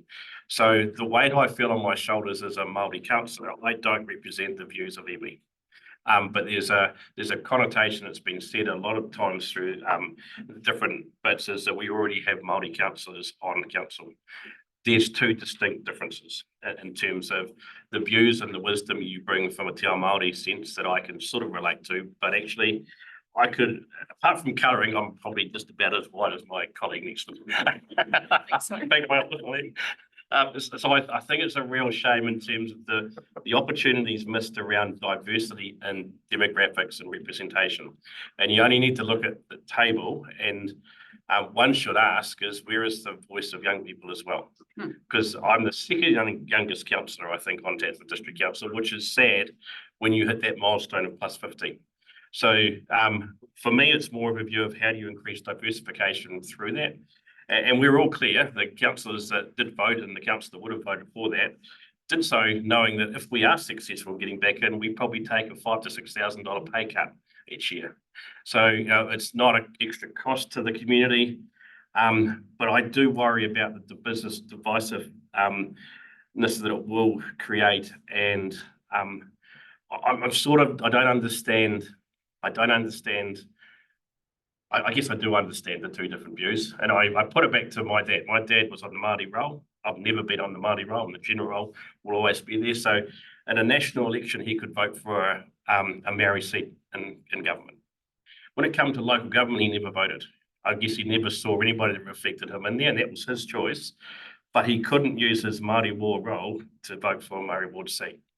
And if you do the percentages of Māori across Tasman, and 1 seat out of 13, the percentages probably aren't that screwed, you know, in terms of that thing. So regardless of the views, I think, as Mr. Cantor said, the bravest thing was to speak honestly about your view, and every person that made a decision in that room was up for criticism, whether it was for or against. And I guess just judge us on all of our decisions, not just one.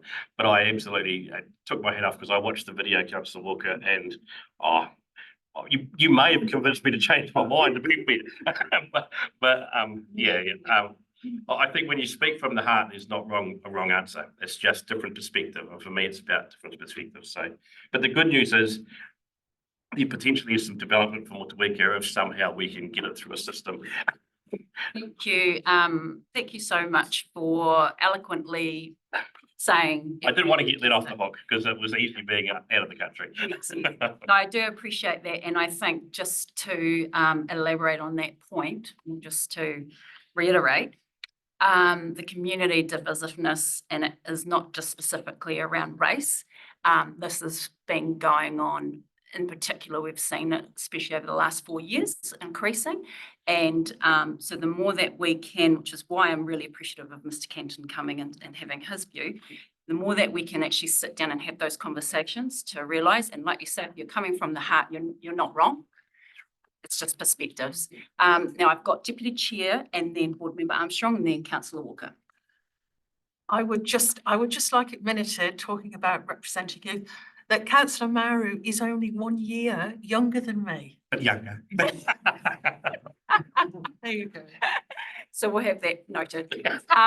Board Member Armstrong. I had down my notes, so I could say something here, but I would never be able to say what Brent said so eloquently, so I'll just say that I agree with what Brent said. Thank you. Councillor Walker. Thank you, through you, Chair. Just reflecting back on the Seaview Heights presentation, thank you, Keith, for coming in. Great news that you've heard back from NZTA. That's really good. One of the things that you've asked the community board is to talk about the master plan for Motueka. And I guess since I've been a councillor since 2019, I have been asking when will Motueka get an opportunity to sit and actually have a talk about where to, what are we doing? We hear all our stories around sea level rise, inundation, not being able to build a pool on a certain side of our community. Yet we, as a community board and as a councillor, haven't had the opportunity to even look at beyond next week what Motueka actually looks like and what staff are working on, let alone us as elected members. So I would like to support the Seaview Heights team in actually getting the community board to have some corridor with our staff around when do we get an opportunity to talk about the future of Motueka. Okay, so Mr. Kirby's going to comment on that, Councillor Walker, and then I'm going to push back a little bit. You guys have just been through, the councillors have been through a long-term planning process, and you could have raised this thing about putting some funding aside to do a master plan for Motueka. Sorry, through the chair. Yes. Master plan for Motueka is in the LTP. It is. Yep. I don't. Next cab off the rank. I don't know when the rank. I need to find out where that is. I'm sorry, that's missed my radar, but I'm just making the point. If it's on the radar, that's fine. I can find out from John Red where that's at, and get back to you. But yeah, I think big things like that, councillors need to be fully aware of that. There's an LTP process and those things should be raised and included at that time. Yeah. so that's good to know that it is on there. Everyone's done. Oh, okay. So Councillor Dell and then Board Member Hughes. So today we've had a council visit to do with the Mapua master plan. Right. I was going Like to mention this that there is a Motueka master plan scheduled at some stage, but it doesn't hit my head right at the moment without putting my thingy sticky in and having a look at the long-term plan to this, and I don't have that in my pocket. And it's also technical to use. Anyway, I have a email message here. Just says that if the community board wants to know why the Seaview Heights did not make the last FDS, you can ask the planning team to prepare something so that they can present to you guys so that you fully understand why it didn't make the cut.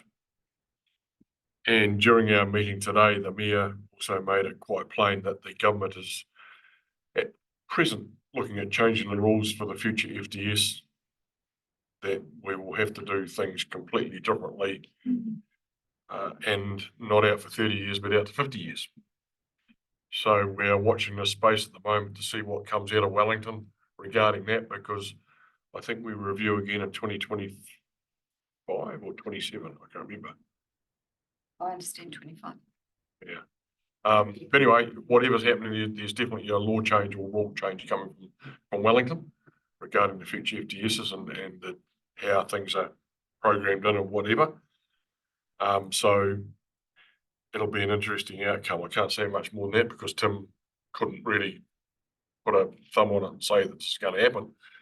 Personally, I support Seaview Heights. I really do. But as the day we met up there, there was a few things that I tried to point out that are possibly holding it back at the moment. So, but don't think it's lost, because it's not my world anyway. Thank you, appreciate it.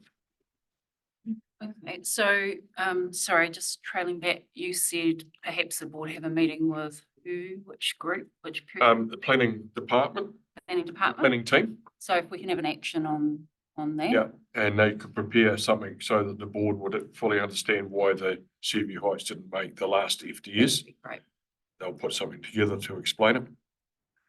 Go from there. And you never know, in a few weeks' time, we might find out from Wellington what happens next time. Yeah.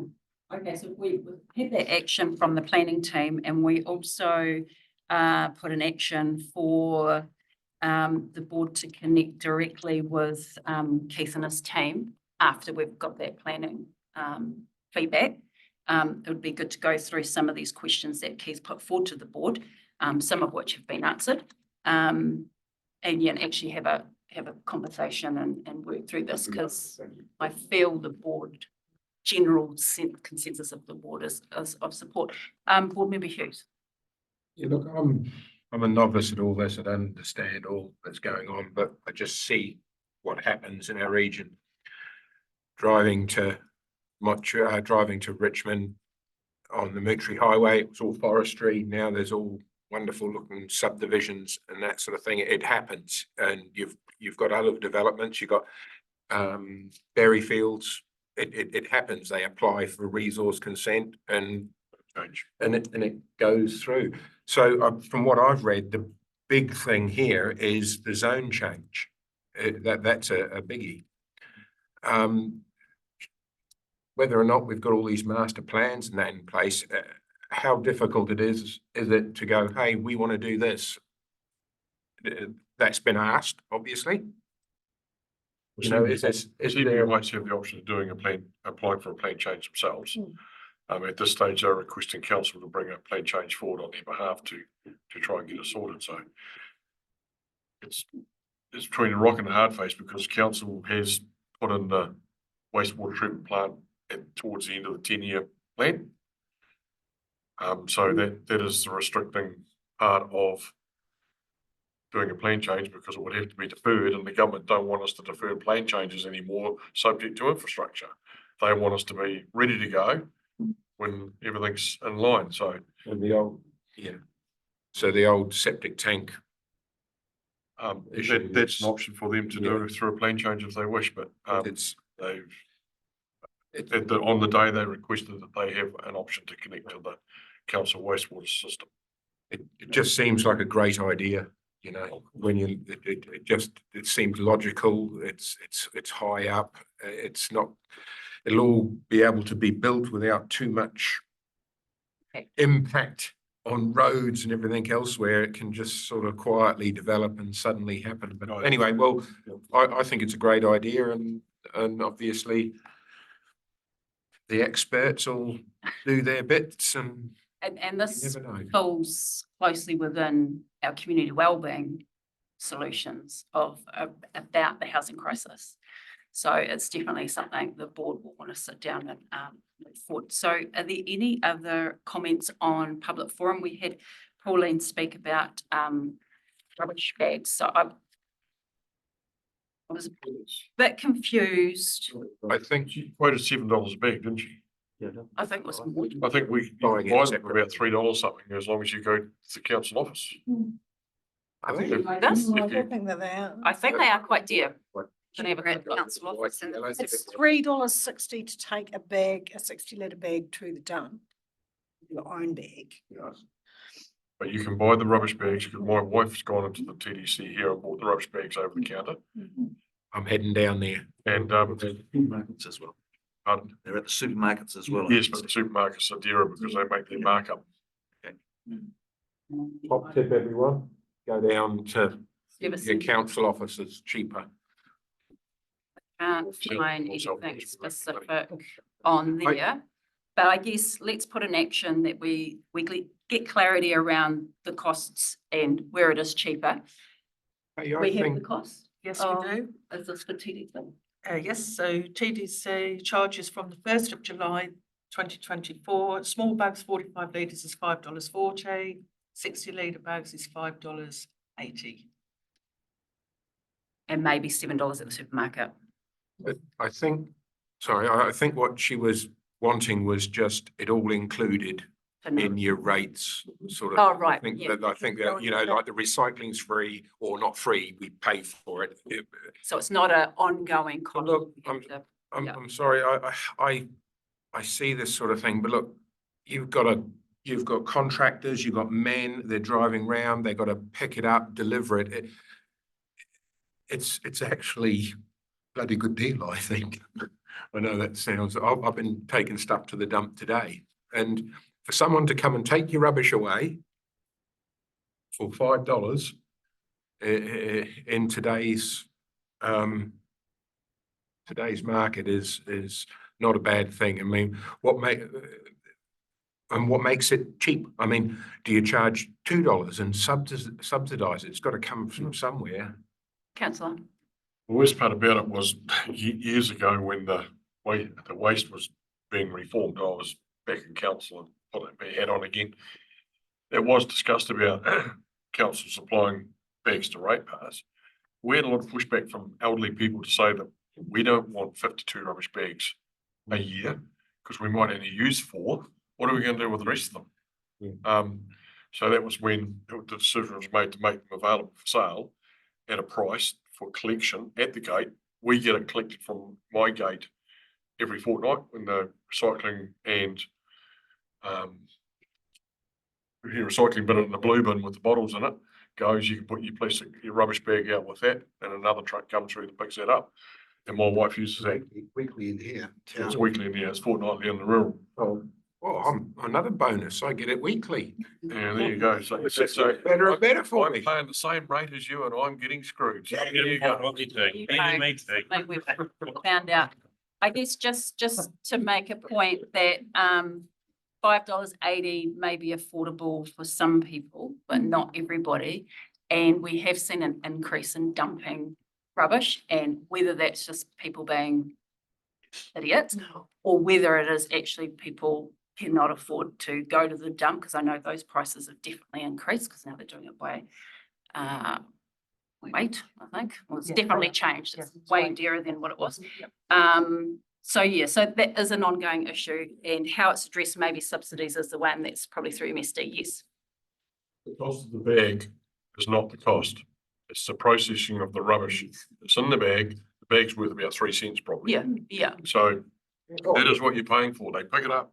If they pick it up at your gate, they cart it over to where it gets got, and then they deal with it. Yep. Whether a landfill or whatever. So people got to understand that you're not paying $5 with a bag and nothing else. No, 100%. And I guess that's why the recycling is a really good initiative, because it can make your waste less. Any comments on, any further comments on Mr. Canton or Mr. Hallier's? Or we just wait till we get his minutes? Yeah, okay. All right, moving on. Action list. Yeah, shall we hold jump to 8.4, which is repurposing of special project funds, Motueka Historic Wharf. And then we will come back to board actions.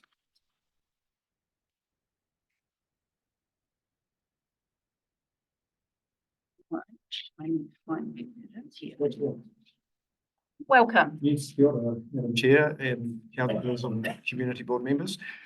So Isabel and I have come to speak to our report to the board that's requesting an amendment to the decision that you made back in June for the $10,000 that you've generously, provided for this project. So we're getting into a really complicated project, and the more that we get into it, the more that it's costing us on the planning. So the report today is about asking you to consider. We're requesting more flexibility on the way that we spend that money. So I think back in June, it was provided for construction. And as we've got into this project, we're realising we're going to have to spend a whole lot more money on planning than what we, saw at the start. So to talk, I'm happy to let Isabel speak to some of the financial side, but in terms of the planning, our first big milestone is to achieve our Heritage New Zealand Archaeological Authority to actually do any restoration work on the wharf. And so that requires an awful amount of consultation with the public and with our iwi partners. We need to engage with our archaeologists. We need to engage with heritage architects. Gosh, I can't even think. There's so much, there's a lot of plans, detailed design. Yeah, that's right. That's required for the project. And so our planning costs are really have increased, more than what we initially budgeted for. So as for the first big milestone, our budget has, I think we've come up to about $28,000 to achieve our first milestone, which is this archaeological authority. So to talk a little bit to the side of that is our public consultation has been incredible, with 400, slightly more than 400 responses to the project from all our community questions that have come out. And I think we've detailed in the report there what some of those, the percentages of what the fors and against are. And so it's fantastic. Like, we've got obviously huge community support for that. So that's really encouraging for us. So that's, do you want to speak to any of the financial side? Well, since this report was prepared, we have in fact been allocated another $10,000 from the Rivers and Coastal Group budget, which hopefully will cover the cost of the detailed design. We've had one estimate and in the process of getting a second estimate now, but we still have to get a resource consent, which is probably about 7,000. And we need specialist input, which is, probably another 3,000 or 4,000. So what I would say is that we may even get through, if we're successful in all these grant applications, without needing to use the board's money for the planning stage, but certainly can't guarantee it at the moment. So we would like permission to be able to use it for the planning design if needed, but if not, it can carry over to be used on the actual physical works. So I would make a slight amendment to the resolution that's before you, which sounds like it's all got to go for planning and due diligence. Maybe we could just at the end of that and or physical works, so that it gives us the flexibility to use it for either. Thank you. Okay, I've got councillor Walker and councillor Maru. Who would like to go first? And then, okay, Walker, Maru, Board Member Armstrong. Thank you, Madam Chair. I guess one of the conversations that I reflect back on is that when it came to this table for us to vote, it was clearly stated it was for bricks and mortar. And I guess for me, it's like, what have we consulted with our community on this? Because this is a special project. They went out to be consulted on and we've voted based on the information that we gave to our community, and we're suddenly changing that. And you say, and I appreciate the corridor that you brought to the table, Isabel and Richard, and I get that it's going to cost way more, but actually I made a decision based on what my community went on the hikoi, the journey with us, and I feel quite uncomfortable that we're just suddenly going, oh, we're going to add 2 words, because actually that changes the whole context of the 10K that we sat and signed off on. Thank you. I have a conflict, so I can't speak, but Can I just say from what I observed, that was survey that went out to the community about, priorities on projects. It didn't give any detail at all about whether this was for planning or physical works. All I can remember is a one-liner of restoration of the wharf. But we noted in our minutes that it was for brick and mortar. So that was the board had put that forward as our decision. That It's going to go to, decision, yes. yeah, councillor Maru and then board member Armstrong, and then I think Deputy Chair might want to say something. I guess the first question is for you, Steve. So you talked about the feedback we've got already. And that feedback, is there anybody opposing any work in that area? The main opposition was to the removal of the Motueka trees. And so some people don't understand the potential damage that they're going to do to the structure, the granite block structure. So I think if we had an opportunity to sort of explain to a lot of people, they would understand better that reasoning. But it's not about a scorching the earth down there. It's all about, well, we want to replace those trees in a better location. In terms of the consenting team, are they pretty confident that it's only $7,000? It won't go to hearing. There won't be objections, because $7,000, from what we hear, for consents in the coastal area, you could probably add 0 and a bit on it. So my question is the $7,000 of consenting realistic? And if not, what is that fee? Because that will bring your planning, design and consents way up. That's right, and that's a very good question. We've done a planning check with the consent team, and we're only likely to breach any rules that would require a consent if we, in terms of how much disturbance of the seabed and if there's going to be any contamination. So that's of the estuary or the seabed. So they're the 2 likely rules that would trigger the need for a resource consent. So depending on how the design goes, we may not trigger any rules that require a consent. But I do appreciate what you're saying. Often, to do an assessment of environmental effects for a resource consent is hugely expensive, or can get hugely expensive. Thank you. I had 2 points to make, and sort of 2 speakers already have said 2 things. The first thing, I've got concerns about this change. Firstly, that, like Councillor Walker said, the list that went out for public consultation just said restoring the wharf. I think if it had said provide money for the planning or to get a resource consent for, I don't know that it would have scored so well. That was on us. We should have made it clearer as to what it was about. But basically, the rules that we've set in place for special projects, which this board put together this year, was pretty clear about that projects should go to things that have a tangible result. by the end of the year, so you can say that that project was completed. I suppose you could say that writing the report that would go to Heritage New Zealand was a tangible product. I don't know that it's done right well with me.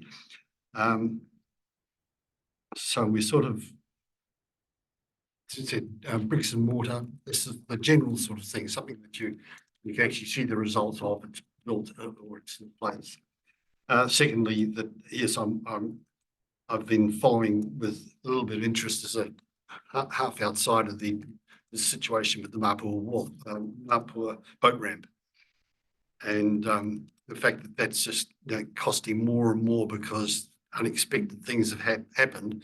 And councillor finally said that we can't keep putting money into the preparation for this before you even start building, unless we can get more. The reasoning was multiple reasons, but that concerns me that we could. It's nice to know that there might be other money available, and that this $10,000 could then go back to bricks and mortar stuff, construction stuff. But if there's not enough money coming from elsewhere, and then we put this in, and then something goes wrong, it could be money down the drain. I don't think the community would be very happy with that for a special project. That's my contribution. Thank you. I've got Deputy Chair Hutt, then Board Member Hughes, and then Councillor Maru. Thank you through the chair. So just had a discussion with TDC advisor Richard Kirby, and I'm happy that there's no conflict of interest. So I'd just like to support the report.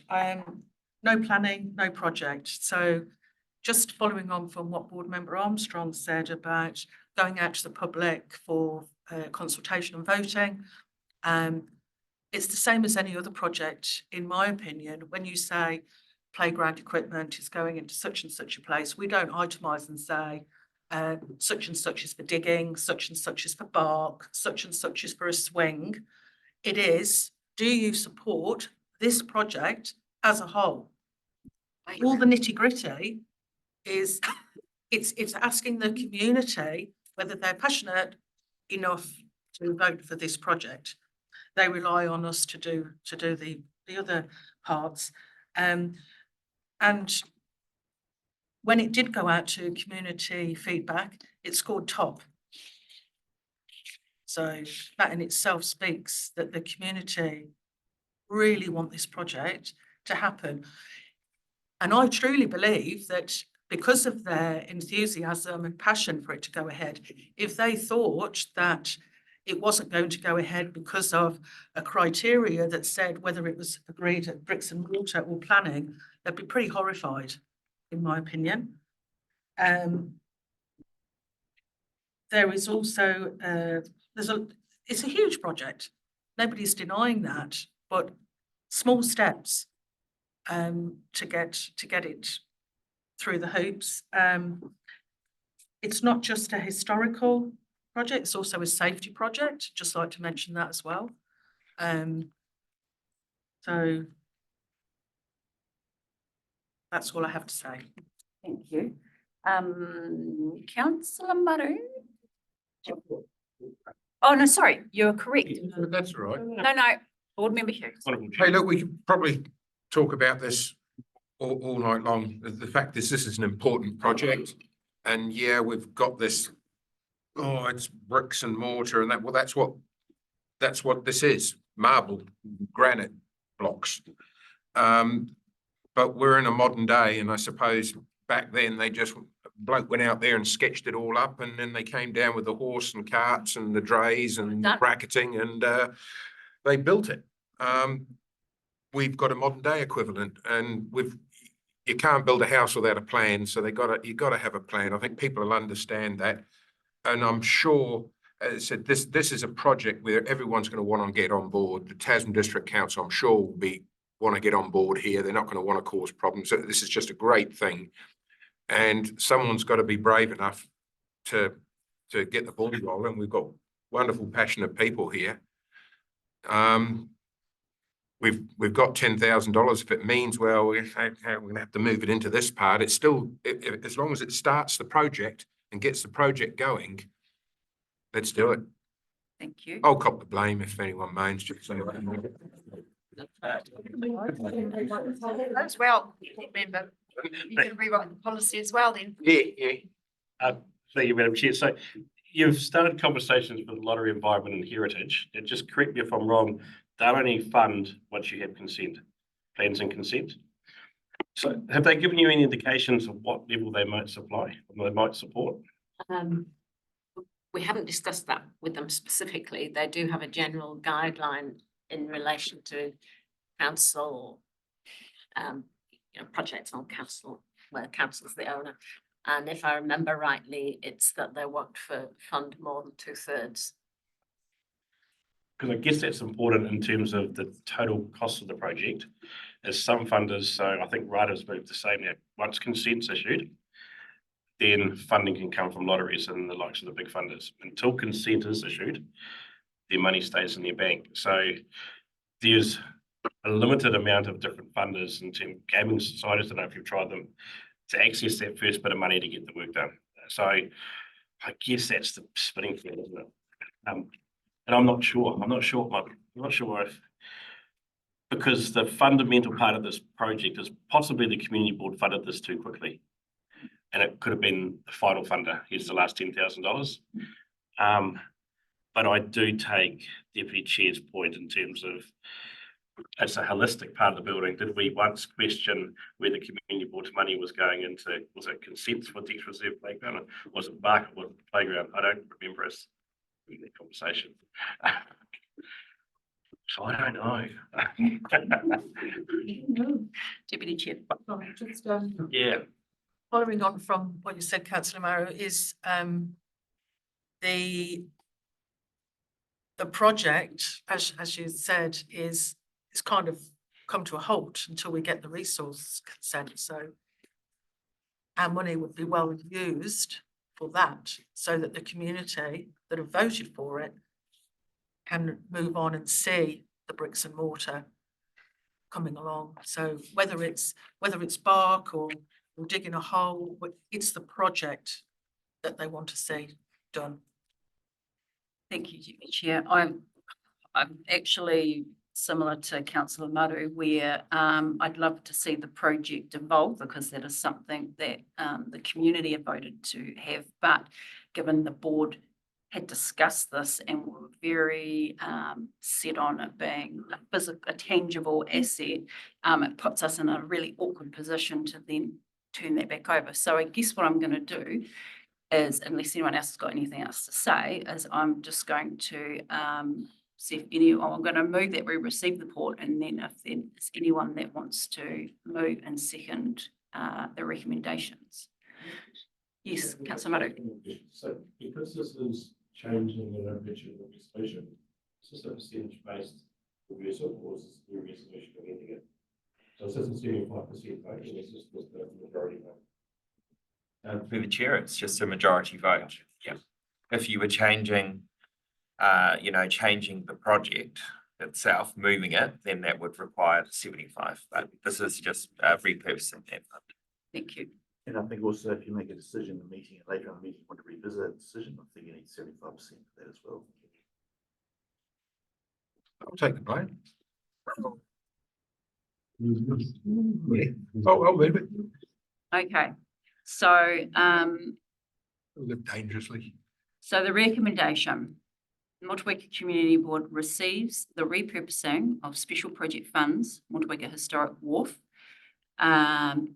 That's point 1. Point 2, amends clause 2G of the Motueka Community Board decision below from G, physical works towards the restoration of historical wharf, $10,000, to point 3, planning and due diligence work relating to the restoration of the historical wharf. Now, sorry, I'm just going to touch back on a point that Isabella raised, that they may not need to use that because they have gone for funding that may cover it. So I guess it's probably just a rewording to ensure that it's just to be used however they see fit. You could add the words in there, planning, comma, due diligence and physical works relating to the restoration. Okay. That was not all used. If it's not all used, it can be used for physical work. There we go. Yeah. There we go. Yep. Okay, so Well done. thank Gee, you. Kev. So Keep you on, mate. Board Member Hughes, so we just clarify that it's planning and due diligence work and or physical works relating to the restoration of the historical wharf of $10,000. So that is moved by Board Member Hughes. It has been seconded by Deputy Chair Hunt. So now we will take a vote, and I'll start with the against. Against. Yes. Happy to have it noted, my name against it. So 1, 2, 3, 4. Okay, 4 against. Oh, sorry. Oh, you're pointing. Yep. 4.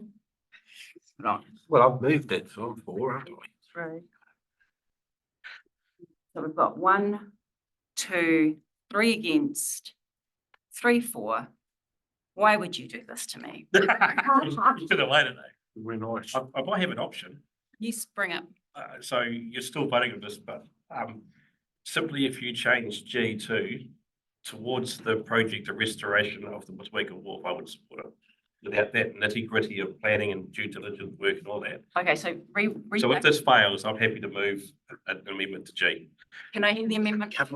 So you're foreshadowing I am foreshadowing. The G just reads, Motueka Community grants $10,000 towards the restoration project of the Motueka Wharf. Okay. Everything else taken out. Right. Because it's a bit like some of the things we grant, we don't know where that goes. Correct. It just goes towards project. Agree. So through the chair, if the mover and the seconder are happy with that. Wow, he's gone. Oh, sorry. Hang on, I'll go and ask you. And then that just makes me happy with the technicalities of where we were and where we ended up. Okay, that's fine. Yeah. Basically saying the same thing, but just doesn't make it explicit. That's right. Yes. It makes it fair and reasonable for an. 3-3, is one person not abstaining? Or abstaining? Well, No, you I don't know. couldn't show the hand yet. We've actually voted against, and then you could have moved that change. Yeah. And never mind. But we. The mover and If the mover and second are happy to do that, that saves the Just wait for- sort of issue. Wait. Well, while he's doing that, I will. So you adjourning for a.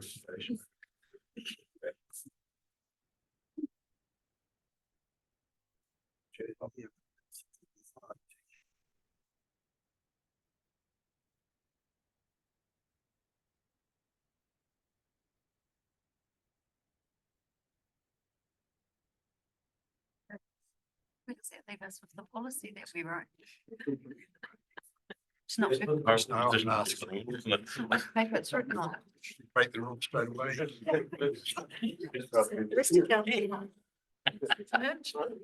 I'll let councillor Maru update you. Oh, it's all right. You can carry on. I'll catch up later. No, you, it's, so would you Oh, like to? Are you happy with G? Down the bottom. Oh, I'm happy with everything. Second I'm G. just a box of fluffies. So getting rid of the original thing you moved Yep, and replacing it with the Yep. secretary. whatever. I've got big shoulders. It all falls to custard. Kidneys down there. Yes. I'm agreed. What's the point in having a policy if you're just gonna vote against it straight away? So I sit with it. Yeah. Not about the actual project, it's about the procedure that you're following. Yeah. Yeah, I know. We workshop and spend hours doing this policy and you're just throwing it out. So what is the That's right, so reason? it's not about, It's a good project. Yeah. Yeah, but it just doesn't, nothing's gonna happen then. We do that, then nothing happens. Is that's why I'm. Well, we don't know, but I guess the point that councillor Wolf is making is when we first discussed this, we were really adamant that we actually wanted to see a tangible, we didn't want it to be wasted on Yeah, us. So, and perhaps I was naive to think that all it was a matter of is getting the blokes with the trucks and going down and actually doing it, because we, like Barry, what we don't know how to do, we've got mates and people that know how to do shit And get it done. and get it done. And it's clear now, modern day, you've got people in bloody high vis jackets and boards and cones. But that's the way of it. We can't get round it. So we've got to put up with them. But my thoughts is that everyone is on board with this. So I'm sure there's not going to be any major horrible stumbling I blocks. just think, yep, on that is that in future, we need to be really clear at the beginning that it's for the project, however, rather than us being. Yeah, we have got a policy that we must be. Trinity, I think Trinity's never going to talk to me again. It's not that particular, it's that we've got rules we've set up for special projects. There are the rules, we agreed to them, and this one breaks the rules. But do we also have the statement, extraordinary circumstances? Yeah. There is something. So that's where we can fall, and I remember in our workshop with that we wanted to ensure we had something when we came up against situations where we really couldn't justify this or that, and so we have safeguarded ourselves within the policy from that. So I can help you on the and I get the policy. But if we go back and we reflect on Dex Reserve, was the money from the community board used for resource consents? We have no idea. Tony will be able to tell us. So the outcome of the project came from a range of funders. For this, to get significant funders from significant funders, they need consent. They can't access funding without consent. So whether that's so it stops the project from proceeding. So I guess this board often challenges rules, often, and where rules don't make sense. And I know that's a technically smart use of words, but actually, generally, I guess I'm interested in allocating funding towards a project that's led by the community that has significant interest from the community. If you spend that on buying sausages to turn into $50,000, I don't really care, but can the wharf be restored? And so I think there's a danger that we get too involved in budgets and lines and lose track of the overall project and where we sit as a funder. And right now, this project is struggling to proceed without some help at the front end, and they've started a conversation with funders that can fund the tail end. That's still something to celebrate. And I say, difference between rules and silly rules. Is a project a worthy one? And I take your point on that. I think it still is, as it's been tried to do ever since I've been on the community board and longer. So if you can do it, thank you. So I think sometimes, yeah. So the question is often, are the rules in our special projects too restrictive and silly? Possibly. Obviously, we're not there. It's gonna take more. Doesn't than like the front greenhouse. Take a minty down then. That's all I had at the moment, right? It's going to cost me a lot more later. Yeah. Okay. Right, okay, get on. move along. Friends vote. Oh, So we've done the amendment. It's rewording, sorry. Oh, let's change our lights. No, it's time to go. Too late. Okay, so grants $10,000 for the historical wharf restoration project. Can I have a vote? We've got a mover and a second. Are okay with that? Let's get some lights going. All right, so we'll go for another vote. So is anyone changing their vote? Just Mr. Maru. Okay. Did you vote? No. Yeah. So we've got 1, 2, 3, 4. Okay, so that's carried. You 5, abstain. 6, 7. Did you sit on the fence? Yes. Well, it's carried anyway. Wouldn't matter. Against it. Huh? No, it's only 2. Would only be 2. I'm for it. Yeah. So it's already carried. Okay, right. Best of luck. Hopefully the other grant money comes through. You don't need it. Yeah, that would be, please keep us in the loop on that. So that would be great. Yes, the volunteers, yeah. Unreal. Okay, so I wonder, did you want to, we're gonna go back to the board report. We're gonna tackle the actions list. So there might be some usually, yeah, come on. Okay, so I am on the actions list. Number 1. Councillor Walker, rubbish bin designs for Motueka Village. But it's just thoughts, isn't it? Yeah. Yep. So Carly might speak. Carly's going to speak to that. Fantastic. So I'm Carly from the Youth Council. And we have been designing some bin wraps to go in Thorpe's Bush. Thorpe's Bush has been a project with us for many, many years. I was part of the replanning of the playground. And so now this is just another step to make it better and cooler and get more people involved in the community. So these designs have come from the students and it's all ready to go.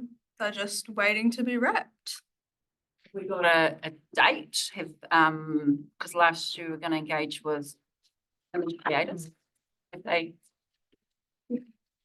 Well, I have, through you, Chair, I have spoken to Lynn Hall and she has gone back to image creators, and the amount of money that Tasman District Council set aside back in something like 2019 is enough now to do 4 bins, so we can use 1 of each design and we will just see how they wear, what they look like. So there's enough money to do 4 bins. And when are we expecting those to be done? As soon as we give Lynn Hall the approval from community board that you still want to go ahead and. Oh, yeah. All right. So Yep. everyone wants to go ahead? Yep. Let's get it done. It's Carly. And pass on, Carly, to, I know it's been previous youth council involved in this, but pass on to your council that we're really appreciative of that getting it over the line, and that is a huge thanks to Councillor Walker, who's been there from the get-go on this one. So I look forward to us actually seeing them live. Yep. Thank you. Okay. I'm loving these bouquets, just not fruit beers, just saying. We do not need to worry about number 2 on the action list. It's standing orders. We're still waiting for LGNZ review. Through the chair, yes. We should know around November. Okay, that's good to know. So the update is by November meeting, hopefully, maybe December. Number 3, the last update around the Motueka Aerodrome noise complaints was board has been advised that a new quota plane will be I think it's new. right, yeah. We're not bussing the plane up, used to reduce noise. Is there any further updates, Councillor Dowler? It started around about the 1st of October. So ETA 1 October, so that's really soon. Okay. Yeah, with the new plane, well, it won't be blue anymore apparently.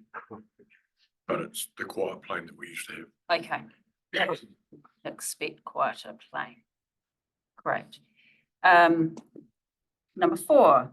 Oh, right. Now, last time, so this is Finn's, Councillor Maru.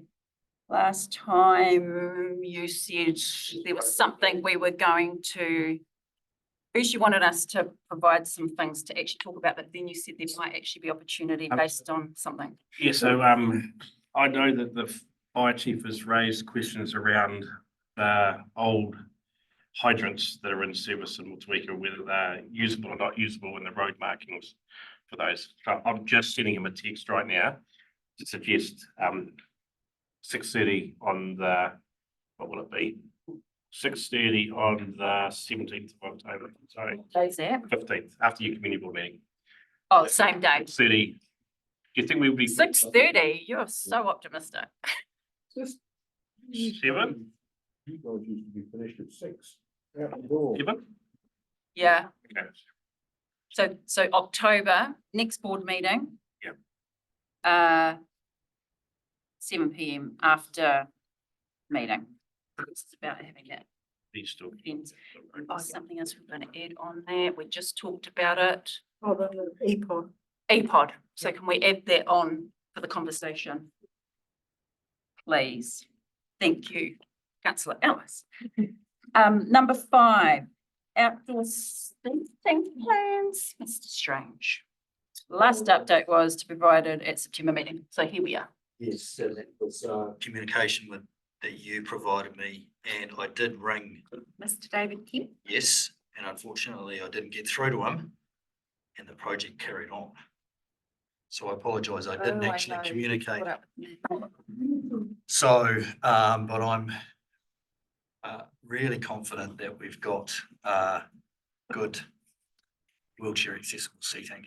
Is it worth trying to loop Mr. Kemp Yeah, in? maybe just- I could, I think what I'd like to do through the chair is maybe have a site visit, because we're talking about the project out here, aren't we? And I wondered if our project sponsors or anybody else would like to walk through it before it's finished. Please. To have a look, and maybe we could invite Mr. Kemp along to that as well. Yep.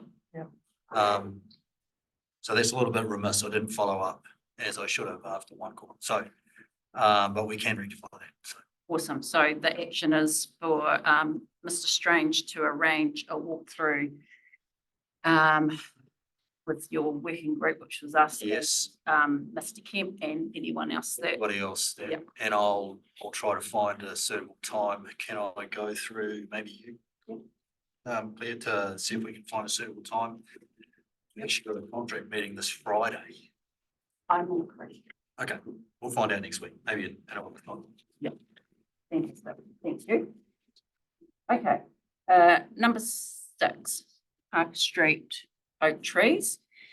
So, the update is I have reached out to Lynn Hull to arrange a meeting with her and Richard Hilton and the affected neighbours and the infrastructure team. And this is to discuss their concerns, which I understand has been raised with council in the past, but also looking at what options there are to support them with how they're being affected. So this is to not remove the trees in particular, but it is looking at getting them trimmed back again, which was meant to have happened in July. There was meant to be a specialist arborist report done from the 1st of July. That's what I was last told. That hasn't been completed.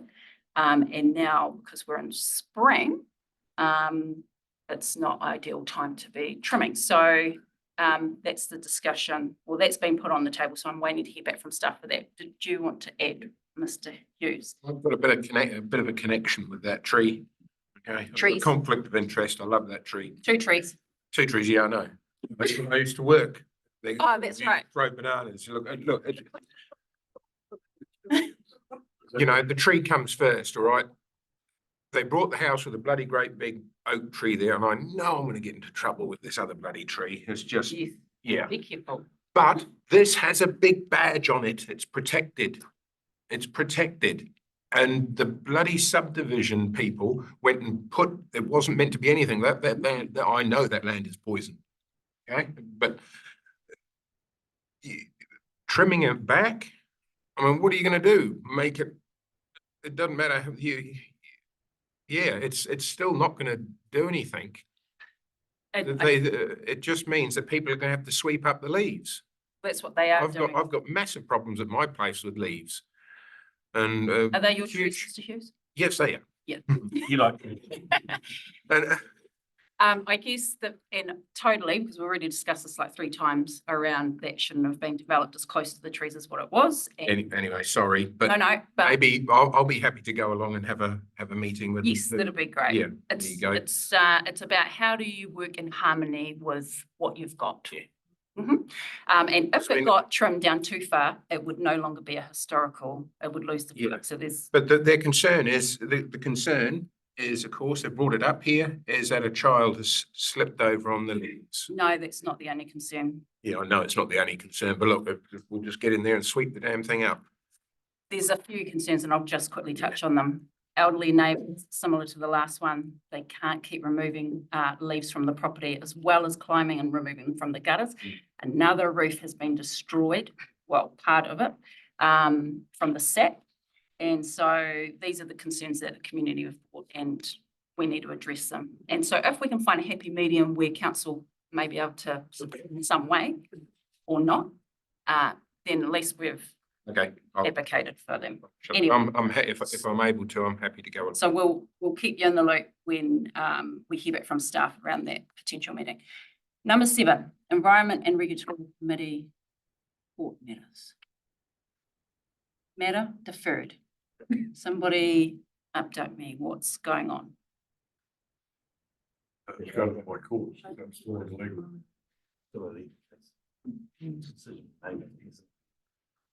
Okay, and then the next one. This has got your name on it, Mr. Strange. Number 8, Reserves and Facilities Team Update. Pending further discussions. What are we? This is exactly what I've written down with a question mark. Does anyone know what this action is? Oh, it's just actions from the previous minutes. which should have been What? included. Just So we're all unaware of what that is, so we just need more detail on that. probably completed. Okay, so we Yeah, need to remove, so the next page is pretty much all completed, so they can all be removed except for Richard Kirby to check with Mike Drum. So number 12, so 9, 10, 11 are all closed, they can be removed. Number 12, did you want to update on that one, Mr. Kirby? It's back in 30th Yeah, of July. I did a report to Mike Drummond, and he has responded to Mr. Schaefer through the Lagoima. Yep. Okay, so reported back and Mr. and Mike Drummond or Kim Drummond? I It's think- meant to be Kim Drummond. Well, yeah, Why would it be Mike? no, it was Kim that I contacted. Yeah, so Kim Drummond, so we just need that corrected. Kim Drummond has responded to Mr. Schaefer. I think it was related to that court case that had been referred to 2 or 3 times. Yeah, that was sent back. Okay. Number 13, financial summary. Okay, so I have requested that we have a meeting with Mr. Drummond around that, so that can be the update. Meeting requested with Mike Drummond. Okay, CFO, CFO. Chief Financial Officer.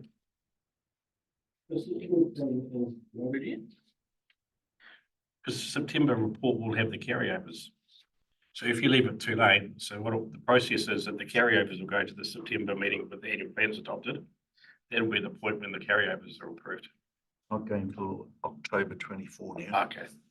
But weren't we informed that it automatically carries over? Yep. So regardless, that money will still stay under the, All unspent monies with the community board, those budgets get carried forward automatically. Yep.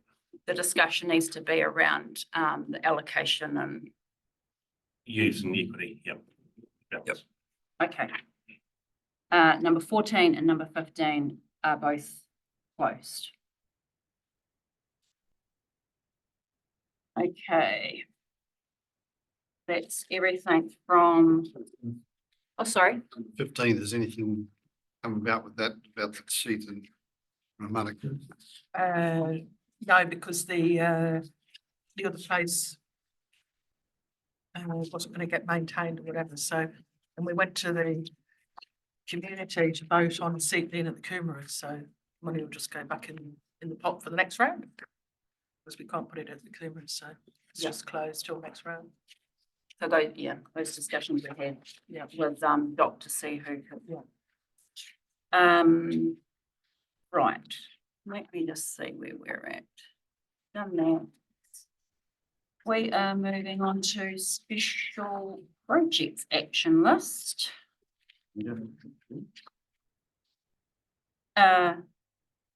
Oh, sorry. Yes, we've done that, yeah. 8.3, hold on, where is that? I've got, oh, here. Oh, no, this is Oh, a this is the one. separate, so I'm going to, hand this over to staff member Dawson. Sorry? You just, there was a query about whether the board report had been Oh, yes. passed and you'd done that. Yeah. That's all right. Sorry. Yeah. Carry on. So if we just go on to 8.3, Yep. because I guess my query was around why all the scrutiny when we've got the money in the budget and the board's already moved that we want to put money into the special projects. And so staff member Dawson's going to speak to that. So following the meeting, of the previous meeting, the matter was raised, just as we were talking about it with finance to initially me to start getting that money allocated for the board. We were advised that, because it fell outside of the policy for the, special projects and also the discretionary fund, that the amount would have to go to council as unplanned operational. Now, I just need to make it clear that it's about the process. It's not refusing the money. The money's there. But it's just about creating that clear, robust process that council is approving. So that is the view of council staff, and we've spoken with Mayor King about it to do some sense checking, and he's also of that view. So yeah, so from all the staff and from Mayor King, it's not about restricting funding, it's about making sure that there's a clear process around unplanned spend. Thank you. Councillor Dowler, Councillor Maru, Board Member Armstrong. Councillor Maru. So my question is that the board currently has a board expense line that'll be undefined, or is board expenses defined as a certain expense? Because that's my understanding is where this was coming. Yes. So the board has a budget line in terms of an expense line for what the board thinks that they'll get. It's been approved by council. This isn't a discretionary or a special projects grant. Agreed. So it's not coming from equity. It's not coming from those grants. The request, as I understand it, is coming from board expenses. Yes. It's a project cost of what the board's doing as an expense. Yeah. So It's in budget. yeah. Yeah. So how it was presented, sorry, through the chair, is that it was a project, a special project. So therefore, you know, that use that terminology, then it's going to, you know, starts going down that path. But if that is the feeling of the board, I can go back to ELT, and Richard might want to add comment and go back to that and get clarity around that and provide an answer. Yes, so the important part of that is that where the chair recommend this funding comes from is within current board expense budget that's been approved by council. Not outside that. No. Not as an additional expense. I think the confusion's coming as this is called a project. It was asked. Yeah, well, it's an expense towards it, but it's a board, so no different to having catering at a workshop. Yeah. It's just a bigger workshop, a bigger expense, but that was my only question, is I thought council already ratified that board expense line. Agreed, and that was my understanding, which is why I was confused that it even came up with all the other expenses. So I guess I was asked to put it as a project, so let's just remove project from it and just call it Community Wellbeing Solutions. Board Member Armstrong. I was going to make two comments, and that was one. The second one was a question of when, if it had to go to council, when would it be approved? Would that therefore stall the whole project getting started? So through the chair, depending on the next step from the board, I would go back to the office tomorrow, write the referral report, and it would go to the next council meeting. Board Member Hughes. We might make a bit of money out of this. But- How? Well, if we're having to do this as a project and it's discretionary funds and we've not done it properly. Look, if it's coming out of our budget for, as you've said, that's ours, right? But this apparently isn't. It's still the ward's money. Oh, So well, what's it got to do with it? I'll just keep out of it. I take your point. It might be a question for Gavin, whether you pass this resolution just in case. Otherwise, you have to wait. If governments come back and say, no, doesn't fit how that silly councillor Murray suggested it did. Why don't you pass this resolution and then ask Gavin to follow up to see that it should be board expense? Chair. So just, I mean, my thoughts is we've got an expense line in the budget and we're using it for expenses. I'm confused as to why we're even talking about it. I'm right. I'm right. So council is saying that we're doing this under a project, so it has to be approved by council. That means you're going to give us some extra money for the $775. It's not coming out of our. No, that's not fair. Approving the 2,500 you've requested. We know we're down properly. No. All right, sorry. Because It's my fault. No, it's not. It's not your So fault, if- deputy. So carrying on with what I was saying, and so if that's the case, then we would have to get approval for every expense that we use, which is insane. I'm just worried there might be some minute description of all expense that this may allow. Do we know of any minute description I- of expense? Because what I've looked at, it's pretty general. There is actually a specific around youth initiatives and community and following council's principles, which include community wellbeing. So in my eyes, Is that the expense of the discretionary grant stuff? general expenses. So regardless of if it fell under the discretionary or that it still fits within it. Usual kaupapa. It's just, for me, I'm feeling it's another community initiative being stifled by bureaucracy when we've got so much support from community, as those that know have come to the meetings. We've already got stuff underway. Why would councillors want to sit around the table and approve our detailed? Respectfully, Madam Chair, we had one of those just a few steps back and we struggled with it. Silly rules, stifling a project at the wharf because of rules. So stones and glass houses. Yeah, but we're within the rules. So if it means removing the word project to ensure that it stays under what we were expecting, which was board expenses, then I'm happy for that. We'll wait for guidance here from our two governance. Because I absolutely agree with you, Madam Chair. We had this conversation. I'm going, how did this happen? Agreed. That's what guidance we received at the time.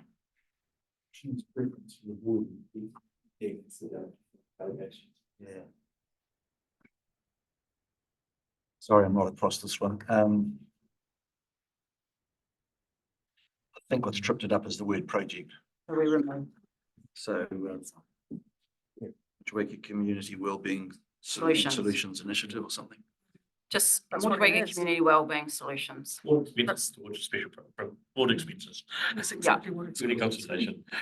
So, yes, board member Hughes. Would I put in expenses to go to Kia Soto? Oh, that's fine. You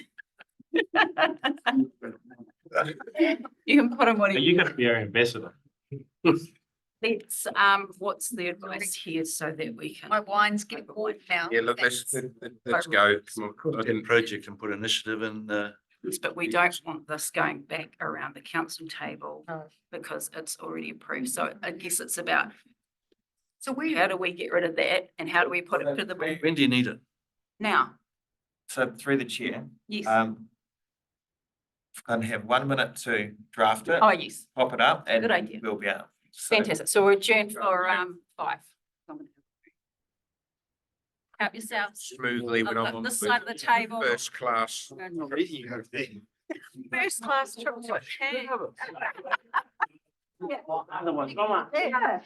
we've got ours over there. You take that over there, take that one over there. Yes, that one's full of it. No, and me, but. Oh, he wants these. Look at that. How'd that happen? That was the radio of my bike. Get stuck. Right meeting with women. No. I was in the Rev 4, mate. Oh. Yeah. The line bottles. Bloody- Die. Unless there's. Just to get him up. They've got. I can get up on that one. So those 9 iwi that I said, was Ngāti Waiwai and Rangatani, I think, is based out of. I'm surprised my teeth have lasted with those lollies. It goes. Yeah, no, don't want It's to. 9 iwi. Is that it? Are we done now? Yeah, because it's got. Special projects, that's it. Ngāti Waiwai, I've never heard of them. Well, that's what they're doing, isn't it? There is some. Yeah, Rangatanis and Venom, I think, Ngāti Rarua might have. Oh, man, I I was meant to be cutting and polishing a roof of a Daimler Dart tonight. I can't give you an answer, I'll see if I can find out, but I didn't go. Yeah. Over it. Yeah. They're good trying to do this stuff, eh? I have enough trouble. Shit last week. Couldn't get the girls. Went down to a big letter on the weekend so I could explain it to them. Oh, no. Yeah. I can get you put, funding of $2,500 expenses. Russ. I thought of Related meeting to with the the program. explain. Funding of $2,500. So we all had to see their opinions to Rob. He probably didn't know the answer. Expenses associated with. That was the reaction of it. Expense staff. We don't know the answer. Expenses associated. Just this meeting or find out. Each other. With implementing. That's I don't know particularly. Motueka so it's helpful. community. Verbally. Right. That's why I can't do the Maori language. We already did a big spiel about the Maori board thing. I sat there and listened, and I was going to say something. So I just shut up. Just Motueka Community Wellbeing Solutions, CEO. Okay, because it's, cross that up to that. all it is it's, or initiative if you wanna. Take up. Oh, Everybody's supposed. Made it worse for me. So when we come to the start, I'll be, no. And she goes.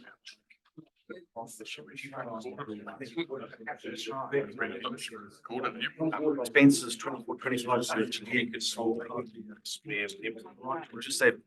24-25.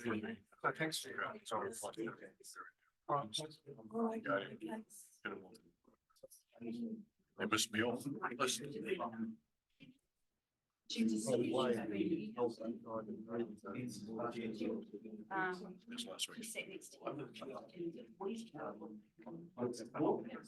Were you mean? I don't think it's in the agenda, is it?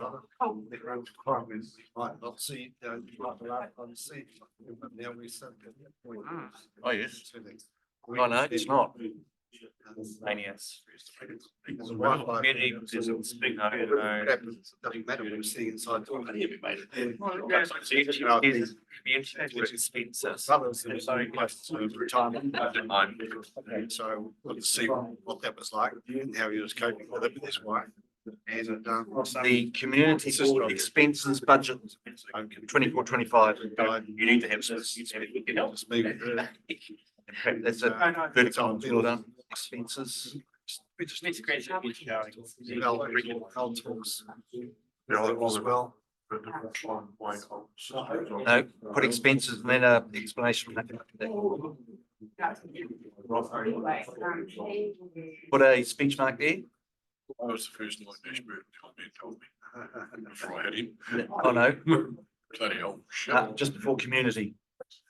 Community boards, because you want to refer to the community board expenses budget. About the Mary thing. Yeah. When I was growing up as a teenager. Yeah, and board expenses. And we go there. After board expenses. You know, the story. It'd be taking me aside. Budget line 25. So apparently it's. Yeah, they took me aside. Budget 24-25. Yep. Basically, and sent me down to say, Better cross out the other speech mark you've got after solutions. track. You don't change your way. We ain't gonna see you from. You don't need the other speech mark at the end. Anyway. And we spoke about those things. Well, at least you've got something in the.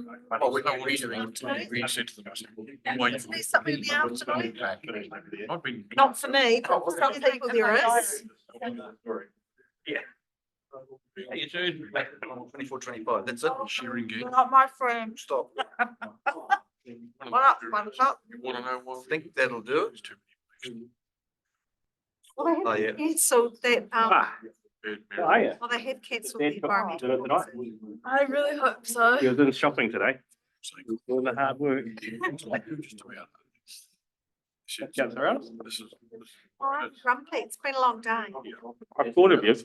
Oh, nice. I was over your way at 8 o'clock. I mean, sea level rise or? I'm going to regret it today because it's been bigger. Left the house at 8. You won't? Left the house at 8 this morning. Oh, where have you been today? Hey? No, just normal meetings in council and then the field trip for the Marble Master Plan. And then came here. So it turns into a long day. But yeah, it's on the. In between things, it was getting to the next thing. Where are you from? It's Yeah. Oh, yes. Well, no. Oh. Damaged car. We're all set. We're all set. You know, The other spends, I couldn't pull up. Well, I think we've had a finance for the last 2 months. And you're gonna fix your cars. She's never voted it. Spray gun. Can it be like someone that had not? And the governance. See, it's for you, councillor, because I mean, the funds. No result. Doesn't spell painful. I knew that's like moving forward. Moving forward, project that we LARE is a clear place. That's really good. These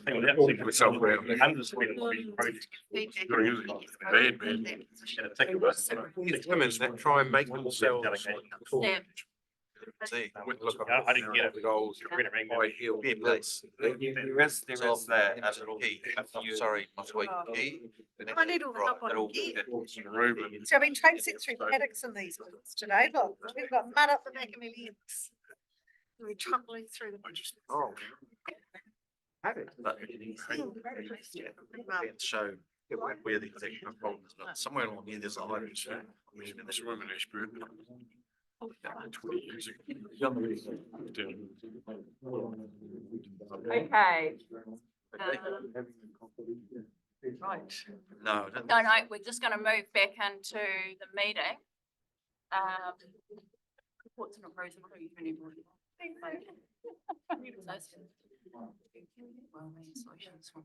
Okay, fantastic. So as you can all, we're readjourning. As you can all see, point 3, that the Motueka Community Board supports and approves the Motueka Community Board involvement and funding of 2.5k expenses associated with implementing the Motueka Community Wellbeing and Solutions from the Community Expenses Budget, line 2024-25. Beautifully written. Thank you. Thank you. Okay, so I'll move that. Seconded by Deputy I should have made you a copy. Oh, sorry. Chair. Is everyone in agreement? Anyone against? Yeah, who moved? Oh, I moved. Yep. Deputy second. We need someone else to move it. Oh, okay, so hold on, I'll move it. moved by deputy chair. Could be. I don't think. Okay, I'm not moving it. We're on the working party. Oh, I'm good. Okay, so I've hold been on. moving everything tonight. Let's just. We've noted. Sorry, Gavin. So Hughes. moved Hughes. Thank you. Give someone else a second. Oh, yes. David, are you happy to? Hand up, yeah. Yes, so move Hughes, second Armstrong. And everyone else is in agreement, so it's carried. Thank you, Gavin, because I know you have been advocating for our mahi here as well, so I appreciate you two getting together and rewording that. So that, let's hope that that suffices. Okay. You not call it training? Okay, let's move on to. We are at 8.5, so we're back to Mr. Strange. Oh, yeah. Do you manage to print me up on this option?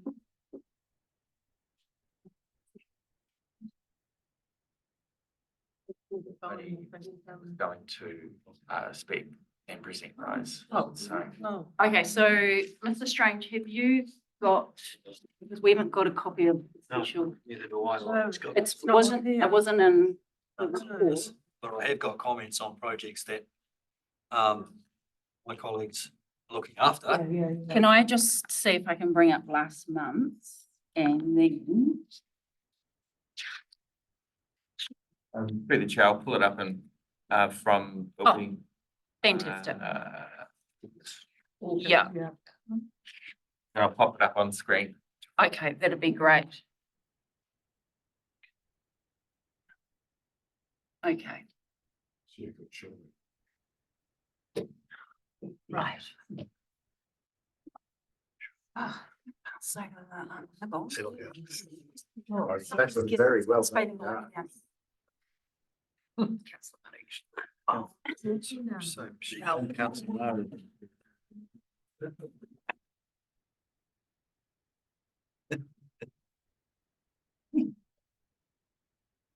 On squirrel, I think. They're hiding it in his cheeks. Yeah, that's it. They've got these grapes that have done.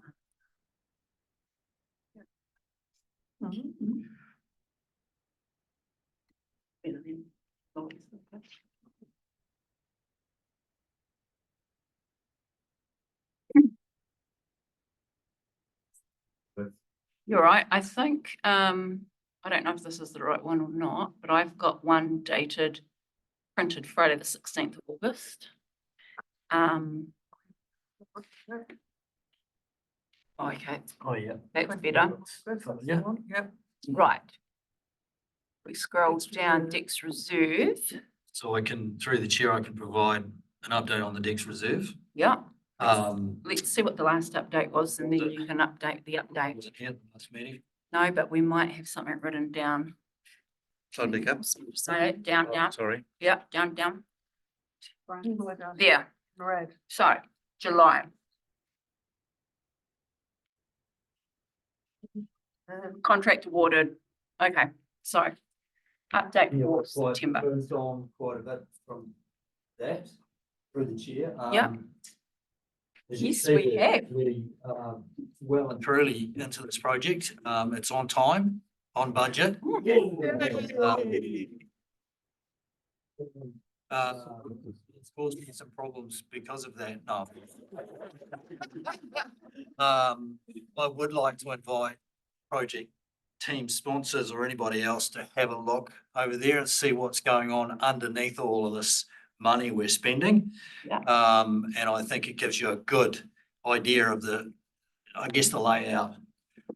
The comment that you made clear around the size of the platform for the hoop is pretty amazing when you go and have a look at it. So I'm in the process of trying to convince one coach of Giants to get some Giants along to an opening. I'm sure we'll be able to pull a whole lot of other stuff together as well with getting some people to use it appropriately. You got an opening date? Not yet. I would Okay. like to make sure that everything is Yes. squeaky Nice. and ready. We've still got pour and play to go. So hopefully next week you'll see the layout of where everything's going, where bark is, you see that, and you can see where the pour and play is, which is the wheelchair friendly surface. Hoop won't be going in until the last moment because we kind of feel like that'll be a real encouragement for jumping a few fences. So yeah, I can update you on another initiative, which I think maybe I should have come and spoken to my sponsors, but it was something we spoke about earlier on, wanting to put in, and it was drinking fountains. So we've been able to do that. They're wheelchair accessible. You can wheel under them and get it, and drink bottles and stuff. Two going in. So one by the basketball hoop and then one by the shade sail over here. Times 2. So hopefully all going well, we will have a project on time and within budget. Now, sorry. Yeah, he went for a deafening and got a round of applause. Now it's hopefully we are within. Sorry. The Deputy Chair and I did actually sit over there and watch things in action. We're very, very impressed. Now I did also hear that Ihaka Griffith is working on the naming and po for the playground. So there's some through our iwi consultation, there was some discussion around naming particular pieces of equipment. Joe Bywater is managing that process, and there is some, and I can provide you with that. I should have actually probably got you some detail on that, but it was part of our iwi consultation. The layout of the pour and play signifies its importance to the moanga here and iwi. So maybe that's what I should do is we can walk over it and I'll bring the plan and show you what that looks like. But also I'm just, because I have heard this, because it was just Friday, Saturday was the regional kapahaga competition for the region. And I didn't hear it from him. I heard it through conversation of others. So I'm just conscious that if there's an expectation that we make sure that along with the journey and that we're fulfilling whatever we've said is going to happen. Yes. So because I heard the word po and naming, so yeah, just if we close that loop and then have them engaged in that walkthrough would be great. The one that we're gonna do. Yeah, just so there's real clarity, because I would hate for anything to come back saying we thought this was going to happen. Okay. Yep. Yeah. I'll have a chat to Joe. It might take a little bit more timing to bring our iwi partners along for that, but absolutely, rather have it all tidied up. Yeah. Than have an opening and it's not quite right. So cool. Deputy Chair and then Councillor Walker. I would just like to say that from the 3rd to the 7th of October, I'm away, so please have the opening there. Through the chair again. 5 days. It's not Spain. It's not Spain. I'm still being Canadian. So no basketball game that week, please. 6th of October. Yeah. Councillor Walker. Thank you, through you, Chair. So you gave us, sorry, Tony, you gave us some design of what the pour and play looked like, and we had consulted with iwi on that. We've stuck with that design. Yes. Anyway, so it's just the po conversation. That is the new surprise element tonight. Through the chair, Councillor Walker, I agree. I'm not aware of a po, or all we are aware of is naming particular pieces of the equipment. Yeah. And that was the a lost in opportunity. translation conversation. So Others, but yeah, just that's as far as I know. I probably would have come to community board if that was the case. I would have. Oh, good. You would have. Yes. Okay, is that all on there? So the action, which is the same action from the last action. Yep. So just connect with us. By the problem. And then now just on there, we do need to remove, this is number 3, we do need to remove the word annual in brackets. That was an action from a couple of months ago. And This is the Sandy Bay restoration. So the last update was actually a couple of months ago as well, where the group had reformed. So I think this might be an old action list. Councillor Walker is because she travels everywhere and she sits on every meeting, so she Another body. knows. But So through you, Chair, I thought that Chris Rutledge, I can't. Was going to contact you directly. Yeah, I'll chase up with Chris What's it about? So this is 2 meetings ago. about their funding. So originally we held funding for them for their wetlands project. So when they did a bit more on the ongoing project, they would then put an invoice in to claim the money, which is quite a different way of funding than the rest of our projects. So Chris was wanting to speak to you to see if we could work out how we could line it so that they don't sit out as an oddball on these reports. You seem to, my recollection is that he's got your number and anyway, I will Does chase up actually, with yeah. Chris. That was the last So update. not important. Is there, no, there's not a lifespan for any of these. I think we've had projects going for years and years and years. Okay, Motueka, oh no, Oh, I've got an update for that. you got an update with that? Motueka Cemetery? Yes, I have. That was what I was hoping Steve was going to stay for, but.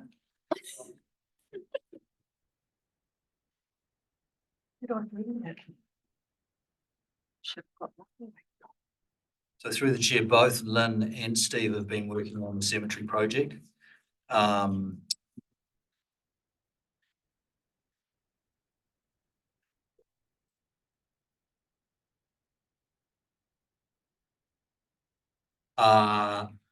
Steve has said that he's installed 2 new bench seats and 2 new hand basins in the toilet at the cemetery. This is all to do. And he's got some prices to install 3 new wrought iron gates and concrete posts. They're reasonably expensive, but he's comfortable with installing those as soon as he can, is his comment. Lynn also was doing some planting at the cemetery as well, and that's complete. So they're both working on that. I'll just, Memorial Drive has been planted, back of cemetery has been planted and fence removed. Screening planting has occurred beside the old shed and the water tank has been removed. Oh, fantastic. So most of the items have all been completed for the cemetery, except for the wrought iron gates, I guess is what Steve's saying. So, Thank you. Okay, saltwater baths. now, I'm pretty sure that That's completed. close. Yeah, we can close that. Landscaping at saltwater baths is complete, other than 20 or so plants that I was unable to source and will need to be How many? planted next 20. Oh, I thought you said 220. 20. 20, okay. So those will go in next planting season. Okay, fantastic. So that's pretty much complete. She'll put those in, that'll put those in next planting season. Okay. Dix reserve. Done that. Dix. Oh, Dix reserve, what's the one above? Sorry, Kevin, the number, that Dix reserve, what does that say? Budget. Design work. Number 6. Oh, it's all one. Oh, my apologies. Reinstate the seating and landscaping. Oh, that's for the library. Yeah. That's completed. That's completed. Tables. Yep. Out there. All right, complete can be removed. Papa Grove, now this one is to be removed. Is that the one? No, yes. Someone, initial table and seating at Ferguson. Oh, no, this is the reserve. Yeah, Yes. so that's going to go in any day now. Fantastic. Then and I met on site. Yeah. So the site's been selected for number 8, number 9, eyesight Wallace Street. Oh, yeah. Oh, this is the map, sorry. Yeah, I was hoping to present the design today, but it's with image creators, so. It's one. So perhaps, Excuse me, through the chair, this is 24-25 projects, the new projects that you're talking about now. yeah, because I Which are in think, the have we? Oh, sorry, have I jumped? Number 6 is Dexter Reserve, and number 7 was True Waver Street, but that's closed. Number 8 was Wharekapa Grove, and yeah, so now we're moving on to the new projects. So perhaps once you have the final one, just flick it around the board. Yep. And Yep, then, sure. Then you can just do a circular motion if there needs to be anything, but other than that. Yeah. should be fine. Now the Ted Reid Reserve Swing, Lynn's asking the neighbours, that was the update. So we're getting accurate notes, 8 and 9. What was the update? Site visit happened and it will be in any, so there should be an update from last month on there about, because that's what happened. So last month, Deputy Chair and Lynn Hall met on site and they've found a place. And then this month's update is that it's going in any day. And then number 9, the map has been designed. It is currently with image creators, and Deputy Chair will send a copy around the board so we can have a look at what that'll look like. Number 10, so we're on the Ted Reid Reserve. Last month's update was Lynn Hall she'd sent something around the neighbours because of the size of the equipment. And the update is? The update is, I spoke to Lynn and apparently the swing has gone missing. What piece? The whole swing, well, the not the poles, like the actual the basket bit has gone missing, but they seem to be confident that they can find it. But she's assigned somebody to have a look and make sure there's no other pieces missing, because if there's other pieces missing, the project can't go ahead.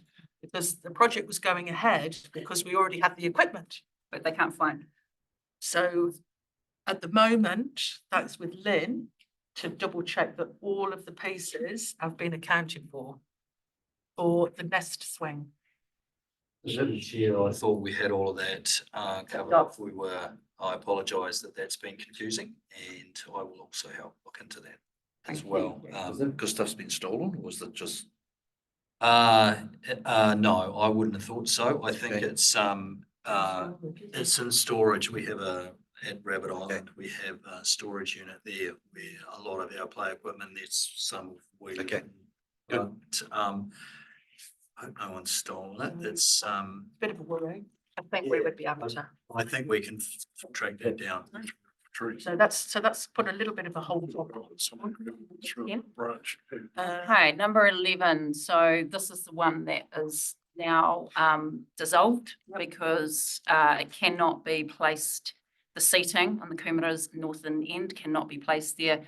No one can maintain it. So the last update was from Department of Conservation, was happy to approve.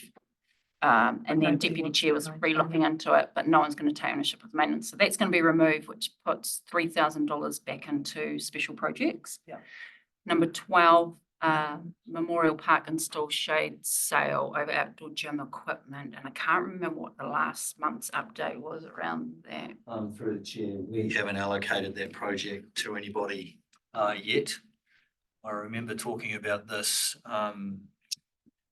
when you mooted, putting it over the fitness equipment. There was discussion, wasn't there? Should it go over playground, etc. And we looped back round because in this district, the shade sales are over equipment, not playgrounds. So the example Deputy Chair raised was Saxton And Tupperware. and Tapawera, and because we thought it should be over playgrounds, but we don't have any other than schools. Through the chair, I think parks were supportive of putting it over play equipment. Yeah. However, the board decided to put it over. Happy for it to change, but anyway. Don't want to do that because it takes a while. The project was always going to be over the gym equipment. Yes, that's fine. It'd be good to know how many people use the gym.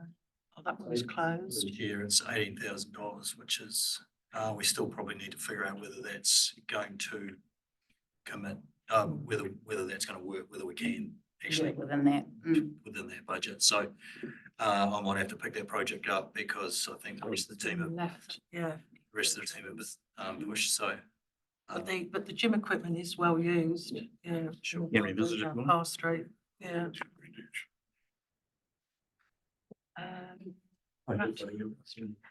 How is the gym equipment? Would the money be better spent on some extra gym equipment or upgrading the gym equipment that's there? It's a lot of money. Well, I don't know. I don't use it. That's why I'm interested to know how used it is. It's very well used. Very well Yeah, used. yeah. But Always heaps of people on it. updating possibly, but putting more in would need to be a bigger space and more matting and all the rest of it, so. I don't know. So maybe just come back to us if you think costs are a bit out or. Sleeping spot. Chair, maybe, Gavin, I'll pick that up as a project to look into. It hasn't been allocated. But what I'll do is I'll make sure that 18K can do what the board requires. That's what Lynn thought, yeah. So, she's indicated she hasn't got capacity, so I'll pick it up and run it and come back and report and say, guess what, you need more or you can. Well, we've got another 3,000 from the literacy. Maybe I'll make a mistake, put it over the flag cliff. It's only over the path. So the historic wharf restoration, we have already discussed that, so just an update in that, can move on to there. Number 14 is complete. Number 15. Oh, how's the sign? There's some sign Yeah, happening. that's gonna be a long project, so there. So the update from the sign from last time was Deputy Chair had met with NZTA Network Tasman. Yep. And there was confirmation that there was no need for traffic management. And then I think it was just you're looking at people doing the So sign. we've got the two stonemasons. Because it's so far away from. Remember you did that last time we discussed it. I've got it in writing. Rewatch the recording. I remember that. At least I'm consistent. Yes, true. I framed the memo. Okay, number 16 is complete, because I drive over that bridge and I've seen it. It's finished. Yeah, it looks good. They've done a good job. Fantastic. Thank you, Lynn. Yes, so hopefully there's no grass issues. That's us, yeah? Yep. Is that it? Right, finance report. Oh, sorry. Sorry, yep. Can I have a move it? Board member Hughes, second, deputy chair. A mover and a shake. Let's make it happen. Everyone for, say aye. Anyone again? Okay, that's carried. Special projects, thank you so much, Mr. Strange. Now, finance, oh, there we go. I thought I'd seen something somewhere. It was emailed out. Yes, that's why I've seen it, and I think I did Voted on email it to the end of the questions. evening, I'll vote for anything. Why can't we get district still right? Look at the top. Last week we were so busy. It's over. By the time we got through lots of these. Right, you go through. Constant. Yeah, you go through. Oh, I don't need to. Great meeting. I'm gonna sit in bed tonight and read that. Actually, I will. I'll be falling asleep. Are we? Miscellaneous. We're about to vote on it. Yep, I'll vote for it. It's great. Are you sure, Mr. Hughes? Right, yep, I'll move it. Isn't this the great, this new positive me?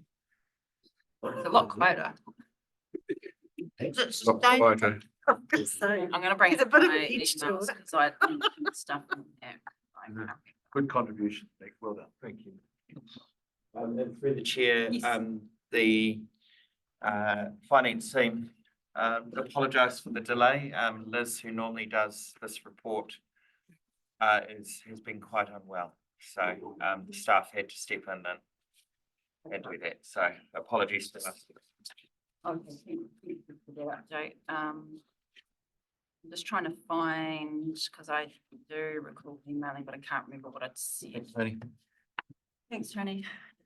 Okay, are there, well, I'll just move to accept the report. Oh, Board Member Armstrong, you got a question? Yes, let's go questions then. The discretionary fund expenditure, yes, mate. The RDA, you've got 1,141, which is. Yes, that that, even if it is, it's over, oh no, it's not, it's under. So I have emailed that just to remind finance, and now that we know that the person that usually does it wasn't doing it. So generally we have those dates in there, so we know. So that needs to be split out. So I have sent the board queries around some of these, so I agree. RDA one needs to be split out and to make sure it's not in the same financial year, which it shouldn't be, because we scrutinise that when we approved that latest one. That's reporting the total expenditure is just the sum of those two, so I'm assuming that's for this financial year. So there must Which be would be two in this concerning. financial year. So my what I'm thinking has happened, because when I've had this conversation in the past, is that they haven't done the payment in the right timeframe, which is why we need the dates, so we can be sure that we're not doubling up.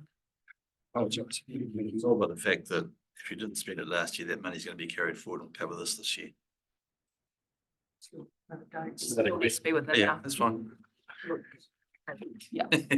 I know it confuses things, but like I Yeah. say it's not money lost. Yeah. It's just, yeah, the dates. I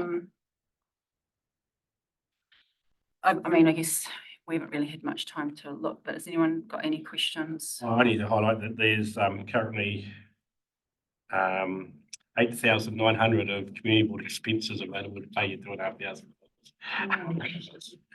within the budget. We need to wait for that transfer to come back over, because you'll recall there was $13,000. Yeah. 13,000 from last year. I think it'll go into equity though. It's already sitting in there to be unspent carryovers. I guess my question is, and I don't have the last ones, I don't have the last finance report, I don't think. Is this different to what we received last month? Oh, we didn't even get one last month. No. So See the close. again, my concern is around, which I raised last month, is the conversation needs to be had with the board.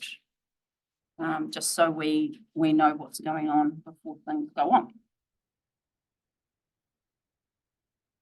So maybe we need to query that one. So that is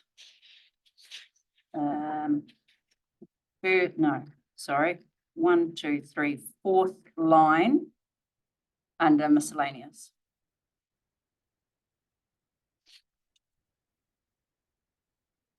Community board expenses. Yeah. What do you want to know? Oh, we just need clarity around the last financial year's carryover, if it goes there, if it's. So through this year, how I read this is the carryover net from last year is at the 30th of June 2024 is 7,838, which is the second line in equity. So the board had an equity of 228, and the carryover, the surplus after everything, was 7,838 is how I. So the 13 must be in there in terms of underflows and all the other. Oh, right, got you. Yeah. Because they wouldn't have all been even. No. But yeah, unless you compare it to June to everybody of July, just to see where that movement was. Anyway, it'd be good to get a drill down so we know where we're at. Okay, any other comments, queries to be put forward? Or you can digest and send it through by email. Yep. Okay. Do we want to move this as is being late or? I'll move it.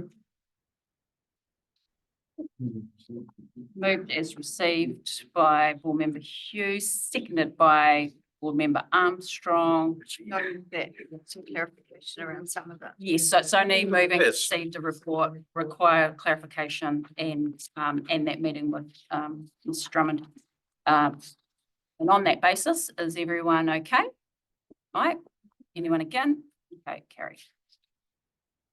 Nearly there, guys, I think, no, with you. All right. Bit of karakia.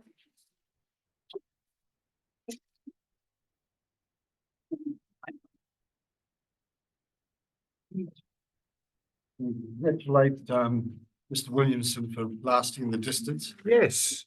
And without your glasses too, you've had your. Doesn't need none. Done You might not be able to see us. He can hear us very well. Okay, kua mutu a mātou mahi, mō tēnei wā manaki ki mai mātou katoa mō mātou hoa o mātou whānau, ai o ki te rangi, tika Māori order. Thank you, everybody. 28. That lots again done. Thank you, everybody. Thank you. See you, Mr.